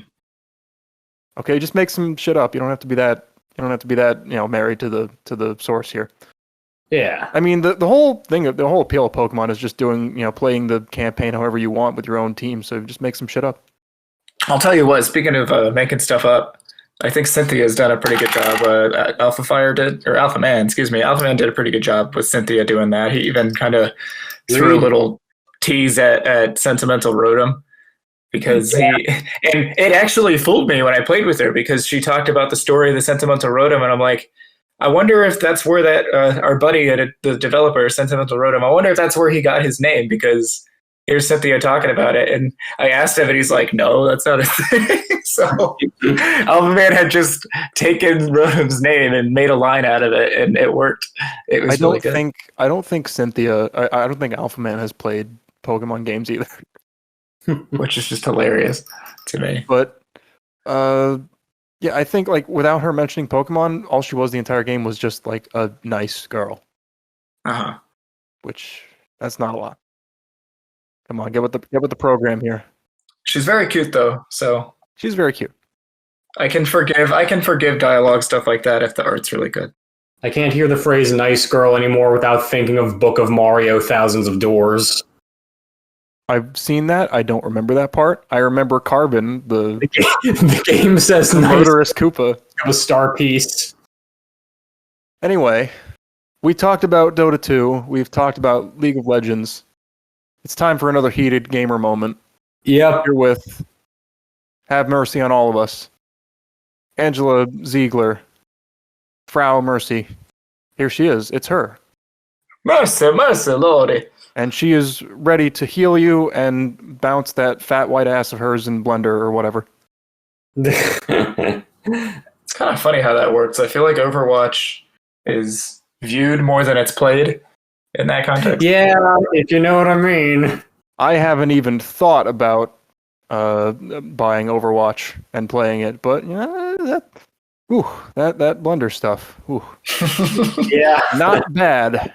I've seen like Overwatch models used in like porn ads that were clearly stolen from other animations. I don't understand porn ads. They're all terrible. I don't know who clicks on these. Yeah. Have you ever seen like the ads where everything's really Yeah, come buy this thing that's found everywhere on the internet for free. It's always worse than whatever I'm looking at that's right next to it. Mhm. Why would I click on it? I'm glad they're funding all these porn sites, but I don't know what they're getting out of it. Who clicks on this? Somebody has to, or else they wouldn't do it. That's the weird thing. gold people, I guess? Solitaire, this all needs to be exactly unedited. This is totally relevant. Yeah. So anyway, Mercy is a famous porn star that happened to get a video game spin-off. God damn it. And now she's got a cross promotion in Strip Poker Night at the Inventory. Mercy is another old ass fucking character. Let's see when she was created. I'll find it somewhere. Oh yes, moving right along the line here in alphabetical order. She was character number 36. Released November 11th, 2016. Or no, excuse me, 29th. November 29th, 2016. Huh. How about that? And she looked like this. Oh boy, Which is actually pretty good for the time. yeah, but Pretty good for the time. It's better than May. It's better than Lux. it gives me all the more appreciation for her current model because like this is a really detailed, really high quality model. Like the effort that was put into replicating her battle suit and her wings is just so freaking good. And again, this must have taken hours, and every single bit of time that was poured into this, you can see. It's just really just astounding to me. Yeah, it's interesting. Like, I think they've done a tremendous job with their model. At some points, I almost wonder if it's a little bit over detailed, but I think that's just because of my own personal preferences. Like, for example, like I always wondered if she would look better if instead of having all those little dots and symbols, if they were like if they just had more shading and they were just. But maybe I could be wrong. It's just that's kind of more of a personal preference thing. I think one thing that needs to be said and given a lot of respect is that during sponsorship, a couple people have brought up some feedback on her art, including like fixing her nose and stuff like that. And Phonebox is like really willing to stick his nose in the grindstone, and he's like working on like another model pass just to kind of get her looking as best as she can. And a lot of people would put all this work into it and be like, you know what, it looks good enough. But I really appreciate that Phonebox is spending that extra time to respond to feedback, to really put that extra cherry on top of the sundae. It's really cool. Yeah, absolutely. Because, as much as I love the model, I did agree that the face looked off. I couldn't really quite place what it was, but something about it didn't look fitting in the game. So, on the one hand, almost felt kind of bad to be saying, hey, you should improve this due to just how much friggin' effort has been put into the model already. But Phonebox has been really, really cool about wanting to make improvements and make her as good as possible. And I have nothing but respect for that. It's hard enough, I'm sure, to replicate a 2D Western art style. So to try to replicate a Western 3D model must be even harder. Mm-hmm. So props for getting as close as she could there. Mm-hmm. Yeah, or, as close as you could there. I mean, I think she looks pretty good. Yeah, like maybe it's a little bit off, but I think that's. I'm one of those people that I don't agree with the idea of like SPNatI having an art style at all. I'd rather just characters look like they're supposed to look. I'm with you. I like having different styles in there. It makes it feel more like a crossover game. Yeah, like nobody looked at Poker Night at the Inventory. It's like Strong Bag doesn't look like Heavy. It's well, stupid. yeah, but I guess what I meant was that like I think Why the art doesn't style should Tycho kind look of, like Max? I guess what I meant was like This the paint. art style should mesh with the world well enough while still looking distinct. And I think something about her face just felt kind of off. Like it looked like something that kind of belonged on a Barbie doll in some respects. It's really hard. She's not going to be an easy character to emulate in Kisake just because she comes from that 3D source. Well, let's check to see if she has Barbie doll anatomy. That answers that question. I feel like her naked body is actually pretty simple, all things considered. Aside from those faint little, hip bones, pelvic bones that have started to catch on. I'm definitely going to do that myself. It's done well. They've done a good job. She's got some custom shading on her breasts as well. Yeah, she looks simple and tasteful, and modest and pretty nice, much like herself.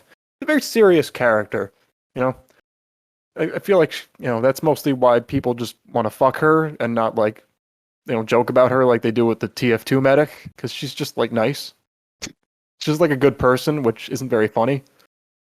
Yeah, how you gotta have a straight man character though. I mean, she doesn't really have that much of a personality in the game. She's kind of just, I'm a hero. I want to save everyone. I am a doctor. I mean, I should know better than anyone that I don't think there's anything wrong with being serious in a game like this. Mm-hmm. It's okay for characters to be serious. And in SPNatI, I like how the writers play around with the doctor angle with her. I like how they get creative and kind of fun with that. And I like how they can even make her a bit sultry as well, In the famous immortal words of Yakko Warner, "Hello, nurse." I feel like, being a doctor, medical professional, there are plenty of avenues to take that in a sexual direction. You can pick whichever one you want. Yeah. But it's not like she doesn't know her stuff. She studied anatomy for 4 years. All you got to do is make some comments on your health and your virility, and she can do the rest. Hey, baby, am I giving you a physical? Just lie back and say, ah. And then she plants her ass on your face. Something like that. I don't know. She did... Old Mercy was another example of a notoriously bad epilogue. I don't know why all these epilogues were made that were terrible and had no sex in them. I guess because people didn't know how to make Kisuke sex. But it her epilogue was you dying, going to hell. She's there as an angel or something. You actually die in her epilogue. And who thought this was a good idea? Oh my god, I still have it. Here. It is 7 slides long. Let me show you. Let me play it out in real time, the entire epilogue. There's probably no nudity. You won't even have to censor it. Here's slide 1. You can imagine the context for yourself. Okay. Here she is. Apparently got blunt trauma to the head or some shit. I don't know who that is. It's not Mercy. Okay. So now you're being wheeled in. I mean, this shit wasn't easy to make in Kisuke, so. True. It's actually, again, it's good for the time. And, well, Corky, you said you love demon girls. You go to hell? It's not bad enough that you just die? I don't know where Mercy is in this epilogue. Can you tell why people didn't you like it? You not only die, but you have to go to hell too? That's terrible. Well, you're gonna fuck the demon girl, I guess, as she spreads her pussy apart with her index fingers. What the fuck? Why do people do this? The index finger is the least sexy of all fingers. Don't at me. No, I think the thumb is the least sexy. You could put be fucking a girl and you put your thumb in her mouth. That's sexy. I don't know. It's better than the pointer finger. Pointer is for work. It's clinical. It's I'm telling you to do something. She is a doctor. Anyway, where is Mercy in this epilogue? Is that supposed to be Halloween Mercy? Potentially, maybe. It is kind of funny that she never even shows up. I don't know. This is without dialogue. And none of these characters are even from Overwatch. They're just OCs. Are you sure that would help? I'd say maybe this was an ult she had in Heroes of the Storm, but she's not in that either. Well, is it time to move on? Yeah. Maybe. Anyway, as usual, I haven't... Artwork is just 10 out of 10 boner, as usual. That's the running theme for these Masquerade characters is... Art is always... I mean, if you're a good artist, then art is the easy part. Yeah, I mean... It lasts a lot longer than dialogue. I certainly have respect for them because I'm terrible. I'm terrible at art. I've always been terrible at art, so it's cool that I came here and I might not be good at art, but I've met a ton who are. And speaking of met a ton, guess who the next character is? Speaking of characters who received great art updates, he's a character who has not. This is Mettaton Neo. Well, he has. It's just not been finished yet, unfortunately. Specifically, Mettaton Neo's placeholder images, because they are slaving away so hard at Mettaton Neo's art update that it still hasn't come out. Which I don't have a picture of it, but I'm sure you could pull it up pretty quick. I'll see if I can go find it. Yeah, it's in one of the character channels, I'm sure. Yeah. It's really, really good. So good that it's not finished.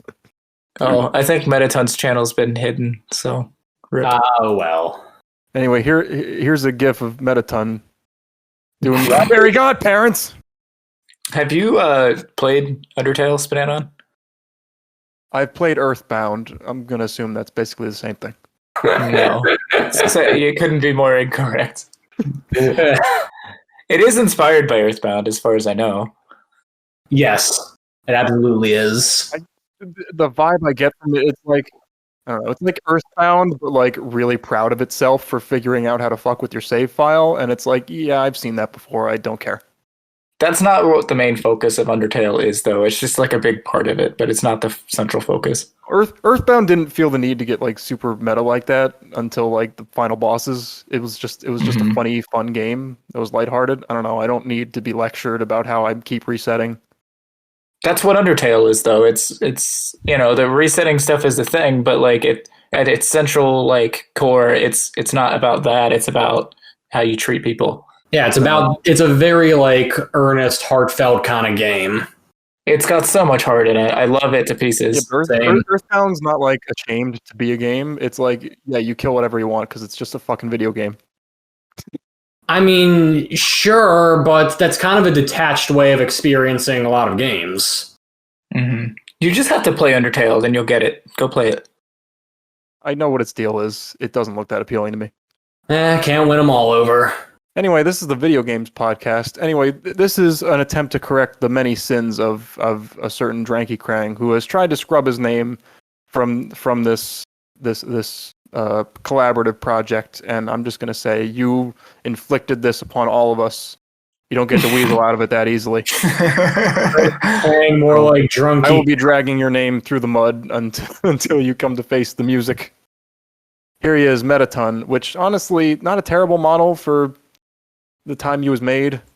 He was made a fair bit later than the other rejects on this list. In the middle, It was the Extreme Exhibitionist update, back when all male characters were jokes. He is character number 72. He was released on June 7th, 2017, along with such a star-studded cast as Moon, Captain Falcon, and Gay Spaghetti Chef. Spaghetti Chef is still good. I will stand by that. So Mettaton was obviously famous for being metasexual, and his main claim to fame at the time, not anymore because of El Shaggy Blanco, but not only did Mettaton have tits, because everyone loves tits, he also had the biggest penis in SPNatI, all the way down to his knees. And let me tell you, he had some truly revolutionary technology. It looks so bad. Because if you'll notice, it actually is smaller when he is hard. Stop, please. I'm laughing too much. You know I had to do it that way because it would have gone up into his chest if he didn't make it smaller. Fuck. Did he maybe think that was a problem at that point? Apparently not. Hey, did he maybe think, hey, I shouldn't do this? But he did do it, and we all had to suffer for it. He was so busy worrying about whether or not he could that he didn't stop to think whether or not he should. Dranky, I don't hate you as a person, but I do. What the fuck, man? You cut yourself off before you could say anything else, so it's not like you're saying, I don't hate you as a person, but actually I do. Just what the fuck? Like this is an example of like, you have a close friend and you can't really say anything to them other than like, come on, man. Yeah, I know that feeling. So, I mean, Mettaton has like updated dialogue, I think.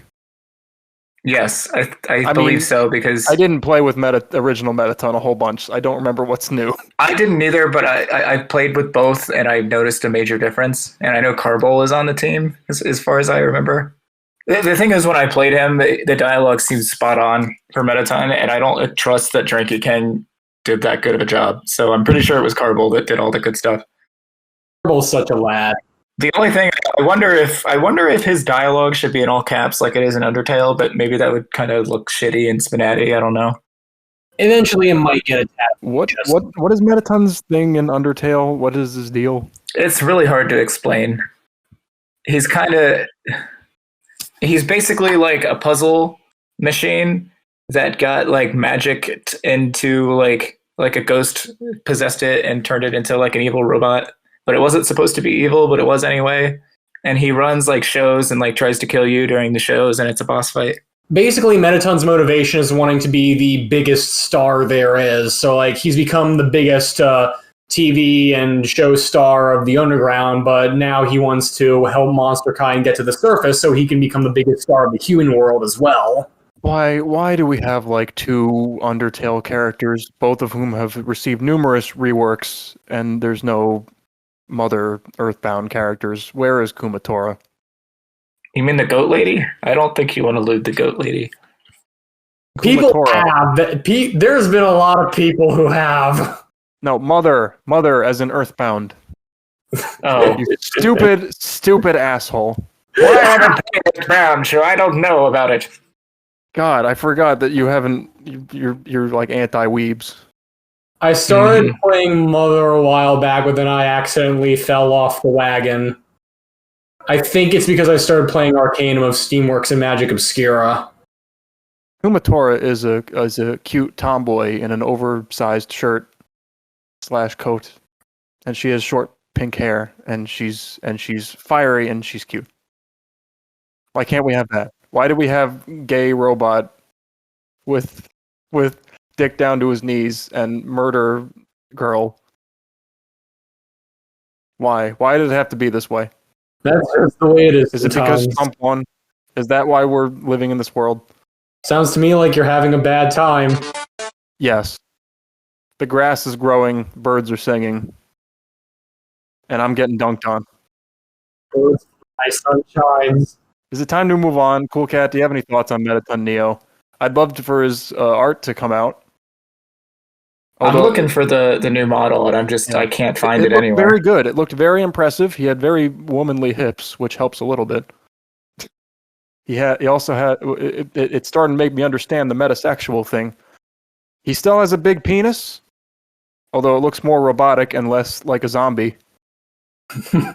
Although the shading was weird. It looked like he had a pencil dick. Yeah, it was just like kind of an issue of When Corky eventually finds this and Solitaire edits it in, then we will understand what I'm talking about. It was an issue of shading that I think they've already fixed, but I'm not sure. I can't remember. Such a train wreck of an episode. We really need to masp here. Come on. If any of y'all like to pose models and you like Undertale, Mettaton is in dire need of an artist to help them out with the posing. So yeah, I love Undertale, but posing models. They made a subreddit post recently asking for some assistance. Well, I mean, who among us can fault them for that? Yeah.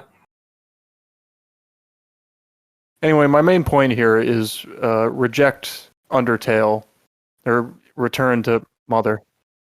I will hear your decision, but given that it's a stupid-ass decision, I've elected to ignore it. That's a good response. I agree. Thanks. And if you disagree, then you will be hearing from my lawyer. And speaking of lawyers... I share a podcast with Philistines. I'm going to post Kumatora. So yeah. Look at this girl. So yeah, let's talk this about cute tomboy. Tomboys are a dying breed. Look at her. Look at her pull down her sweater. Talk about Mia from jacket over her bottomless groin. Solitaire, put up an image of Mia so we know that we're talking about her. Look at Kumatora. No, look at Mia. Isn't she cute? God damn it. This is gonna be a fucking nightmare to edit. This is just like us trying to hijack the podcast from each other. Here is Mia. Here is Mia Faye from Ace Attorney. I have not played Ace Attorney because I'm not that much of a weeb, and neither is Corky. Has Corky, obviously. What I do know about Mia Faye is that she dies immediately. She dies after... And she has an objection pose, which is very good. Yes, that is a very good pose. Very, very unique. No clue how they did it, but mad respect. I do know that she does this fucking cute thing with her hair where she just flips it a little bit. She just flicks it. Oh, it's adorable. Yeah, that's very I like nice. her already. Those are the little touches that really sells it. Also, she's got a great rack. Well, yeah, but I think we all knew that already. It's yes. I like poses where the characters point forward. You post it there. It's good. She's calling me a simp. I guess I am simping for her a little bit, but maybe she should stop doing that hair flick thing. That is adorable. So yeah, she's got like her new model's really good. You know, I didn't mind her old model, but the new one is just really, really impressive and really nice. Really nice. Let me go ahead and once again give some context for where she used to be. Right. Right. Okay. Oh, we've gone back in time a bit. She was number 34, released November 23rd, 2016. The characters were released very quickly back in the day, like within days of each other, because they weren't very good. They didn't spend a whole lot of time on them.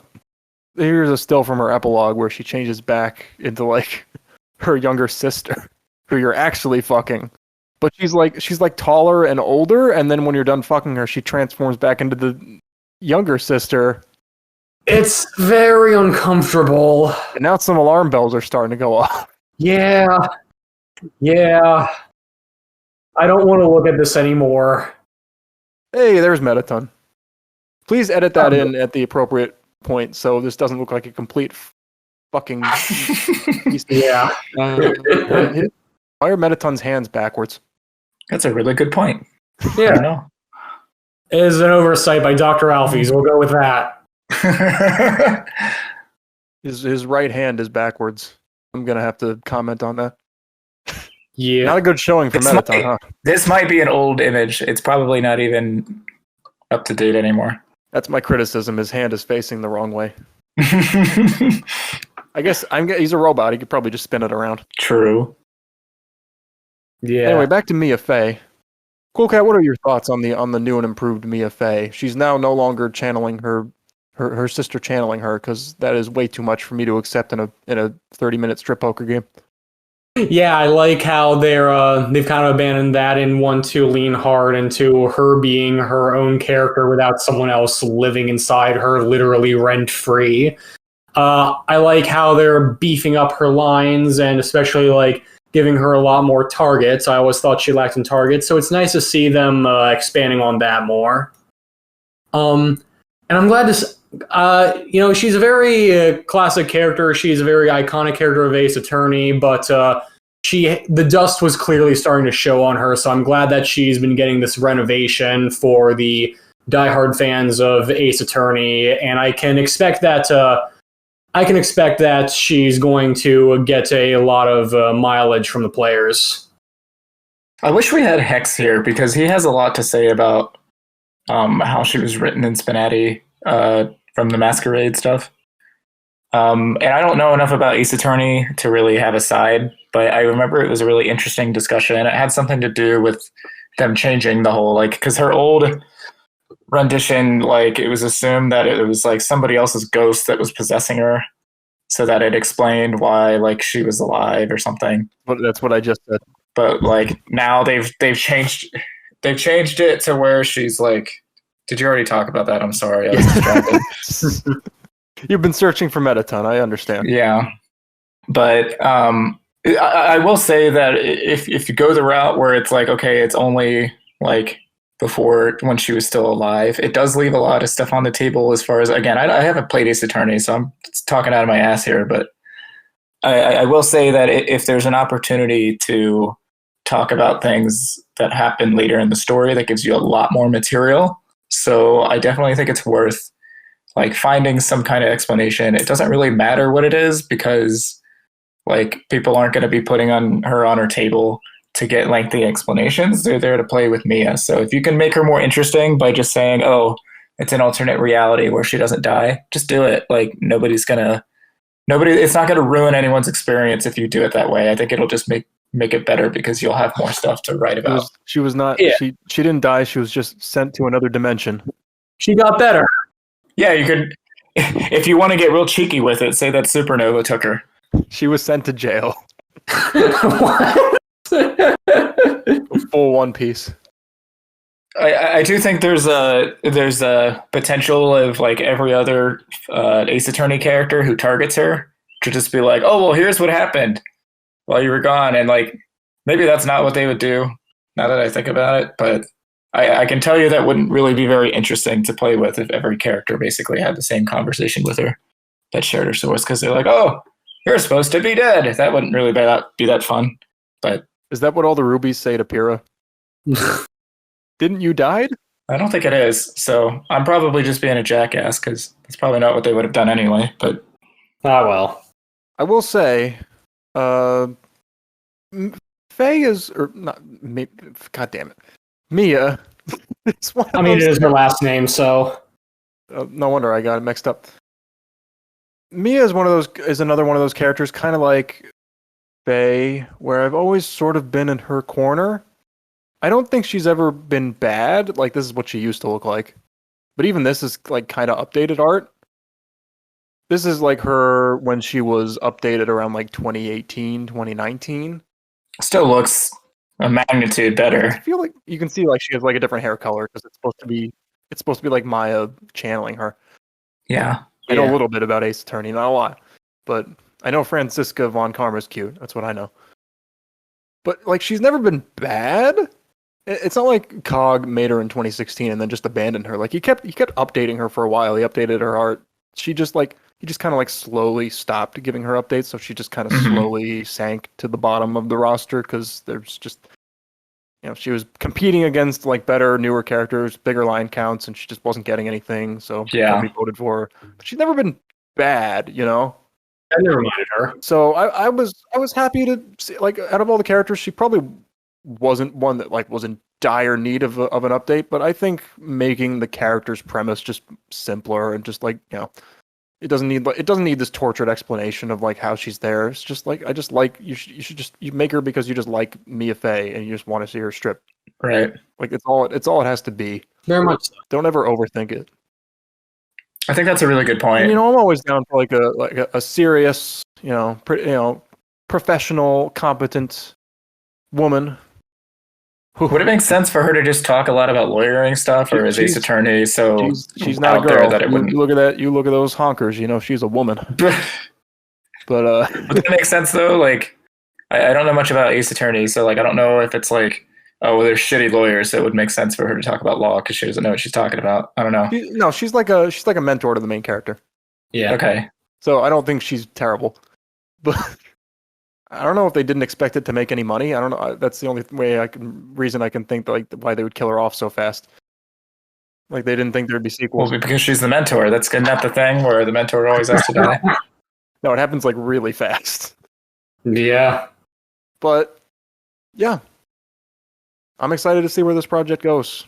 I like the character, like, in general as an idea. I agree. It's kind of tough to like transfer like lawyer stuff to like a strip game, a casual poker environment. Hold that thought while you're taking off your ball. I want to talk about the Dred Scott decision. Ace Attorney has a reputation for making like legal stuff like kind of goofy and over dramatic. Yeah. So it's not like it'd be impossible to do. Yeah. I don't know. She's hot. That's good enough for me. Mm-hmm. Yeah. We have been going for a while. Indeed, we have been. And we are on the final Masquerade character. We are, let's say, ending on a whimper. Because that's kind of how this project ended. Yeah. We have the character that didn't quite pan out because, well, all these other characters have at least gotten or are going to get art updates, and Miss Pauling from Team Fortress 2 never did. So we've had League of Legends, we've had what's its face, Overwatch. Now we have Team Fortress 2, and for once, Team Fortress 2 doesn't come out on top. Yeah. For once. So Miss Pauling was a nice idea. She's mostly from like the Team Fortress 2 comics, although they pushed her more and more. I guess to have a character that's not like an insane lunatic. Well, had the bread short even existed when she was first added to the game? No, there's no way. Expiration date. I mean, she's earlier than that. That's not where she was introduced.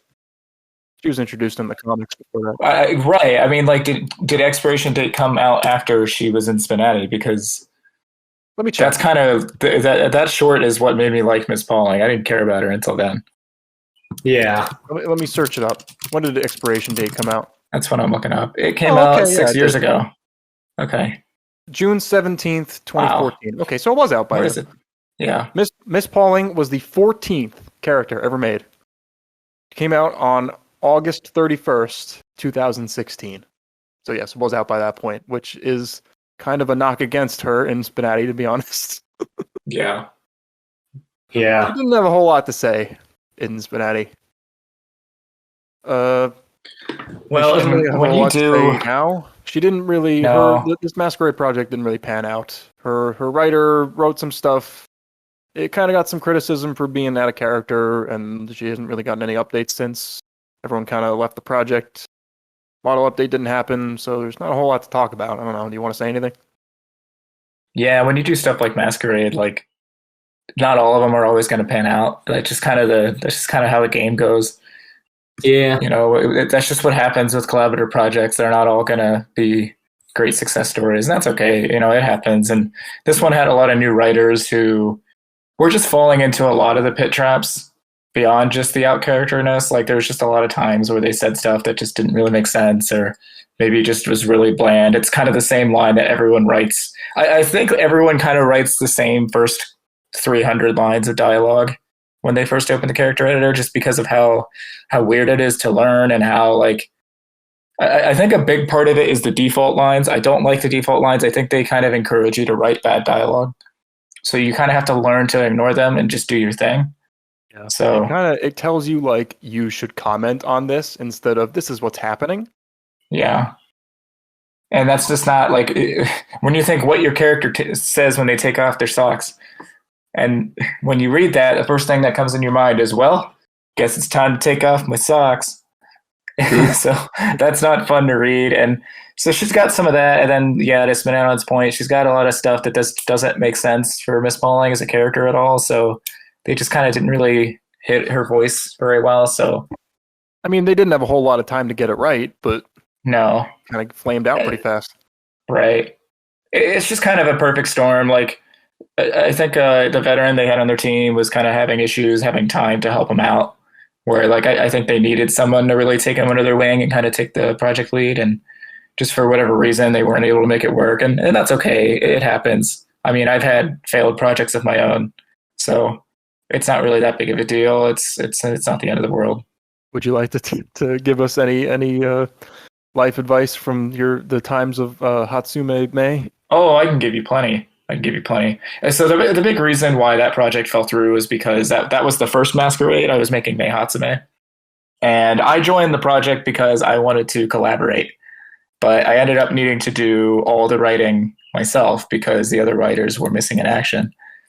It's the same situation that Blue Jay was in with Marceline, except Blue Jay's a lot more determined than I am, so she was able to get shit done, where I just hit a wall. And it's like, I never signed up to write the character myself, so I didn't have much interest in doing that.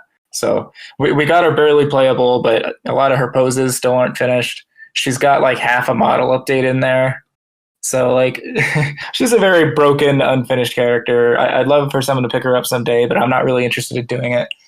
I made some mistakes of my own in planning her because I still was I had just finished Emmy. So like, I knew a little bit of what I was doing, but I still had a lot to learn. And I still do now, to be honest. But the biggest mistake I made...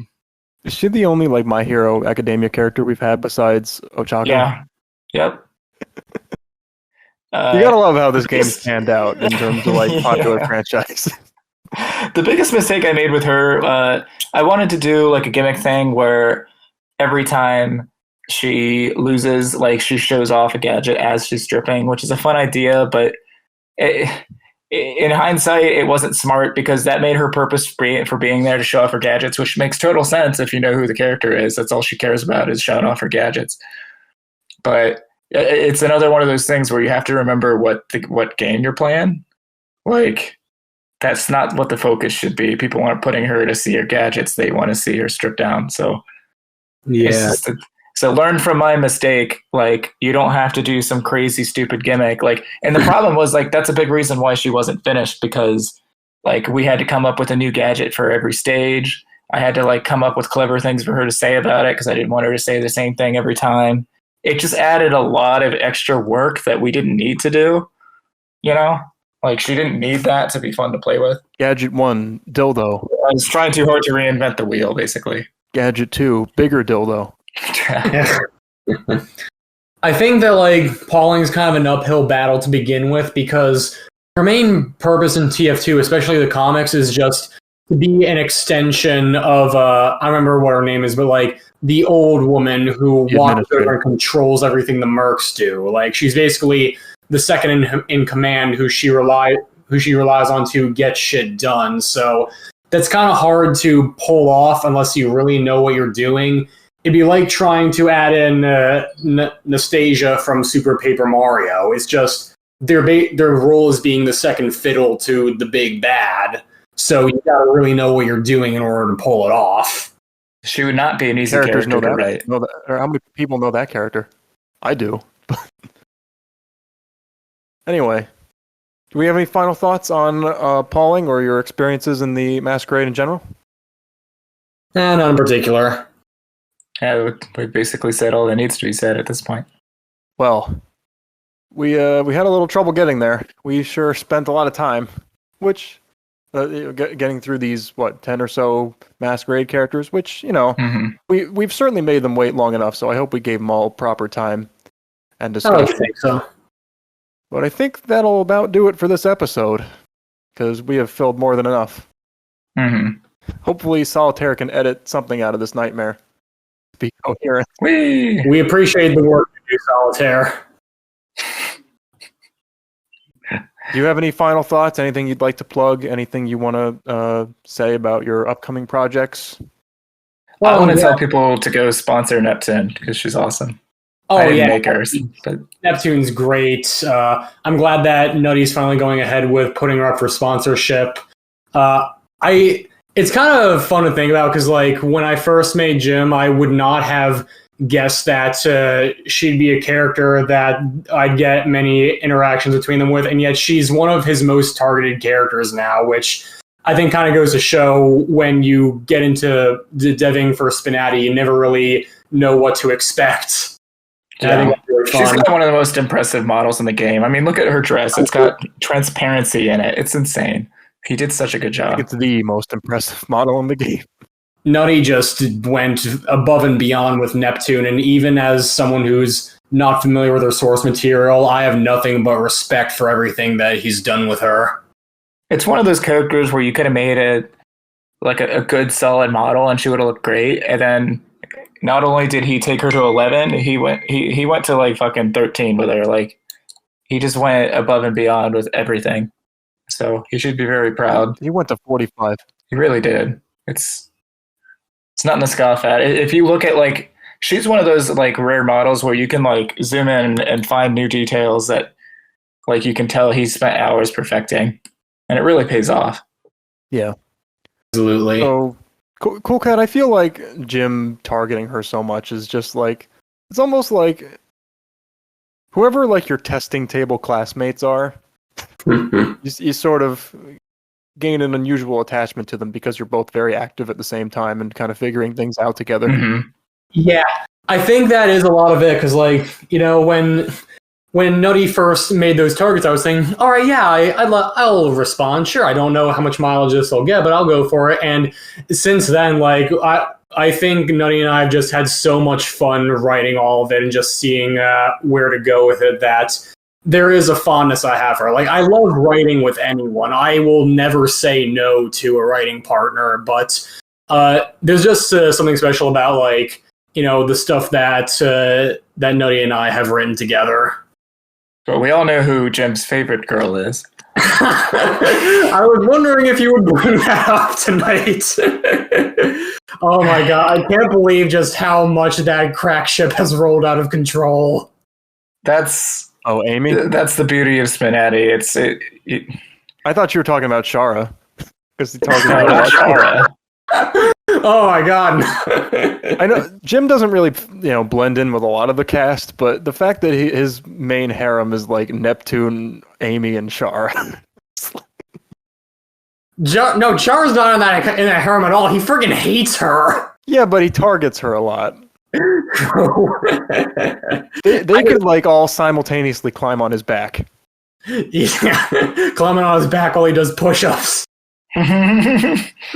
So you could draw that for the. Oh yeah, we plug that, by the way. The anniversary contest that's going on or the 20K subscriber fan art. Yes. Contest. Yeah. There are lots of fun prizes going on. If you want to draw Amy, Shara, and Neptune all on Jim's back, please do. Please do. And meanwhile, in the bushes, Constance is just looking at them with the nastiest stink eye. Constance is bae. Oh, and speaking of future projects, I'll just confirm right here what people have been hoping for. Yes, I will be making Saki is Dead, the video, the movie, the experience, the Netflix shorts. It is happening. I've already been talking with Kilby94 about making the thumbnail for it. And I'm super excited to eventually start working on it once I get some current IRL projects out of the way. That'll be a lot of fun. Without a doubt. All right. Anything final? Any final thoughts before we sign off? I'm trying to think of something really profound and deep to say. When you're a cat, you're cool. Aw, you. And when your cat is your Corky, I guess. When we return for episode 51, I swear I'll be able to count this time. We will talk about all the new characters that have come on testing. Hope, I don't know, it might be in a month or so, but at least we finally got the Masquerade characters over and done with. And I think at a point where a lot of them are going for sponsorship, so you can the projects have really been capped off, and we'll talk about some new main roster additions as well. Sayori is on the agenda there. I feel like we already talked about her. Yeah. We've had a lot of characters pushing for sponsorship recently, and it makes me really happy because that means they listen to us. Same. Yeah. Bitch about them staying on testing. And I think it'll be good for the game. I think it'll be good for developer health because people won't be going for absolute perfection. Like, if you want it, like, by all means, like, it's okay to keep improving the character. And once they're on the main roster, they don't have to be perfect, Yeah. All right. That takes care of everything. Solitaire, I do not envy your editing job. But so concludes a very special episode 50. Hopefully nmasp will be back for us next time. Thanks for co-hosting with me, Corky. Thanks for being a great guest, Cool Cat.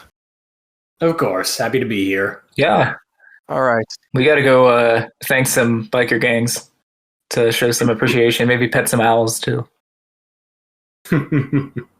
All right. So, thank you very much. Undertale sucks. Kumatora is cute.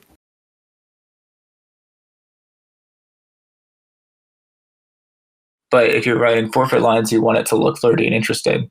So then you end up using like 2 poses for every line. Yeah. So that basically just means you need to make a couple more poses just for that situation. Or you can change the ones that you're not using. So say you have like a happy pose, but she's never going to be like smiling with or maybe a shocked one would be a better example. Like, she's probably not going to get shocked and surprised that often while she's forfeiting. So you kind of repurpose it and like make it if that exists, and then you might actually use that pose more often. Yeah.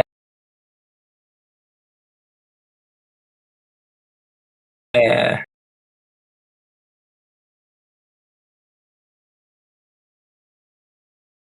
It's Mhm. yeah, like so.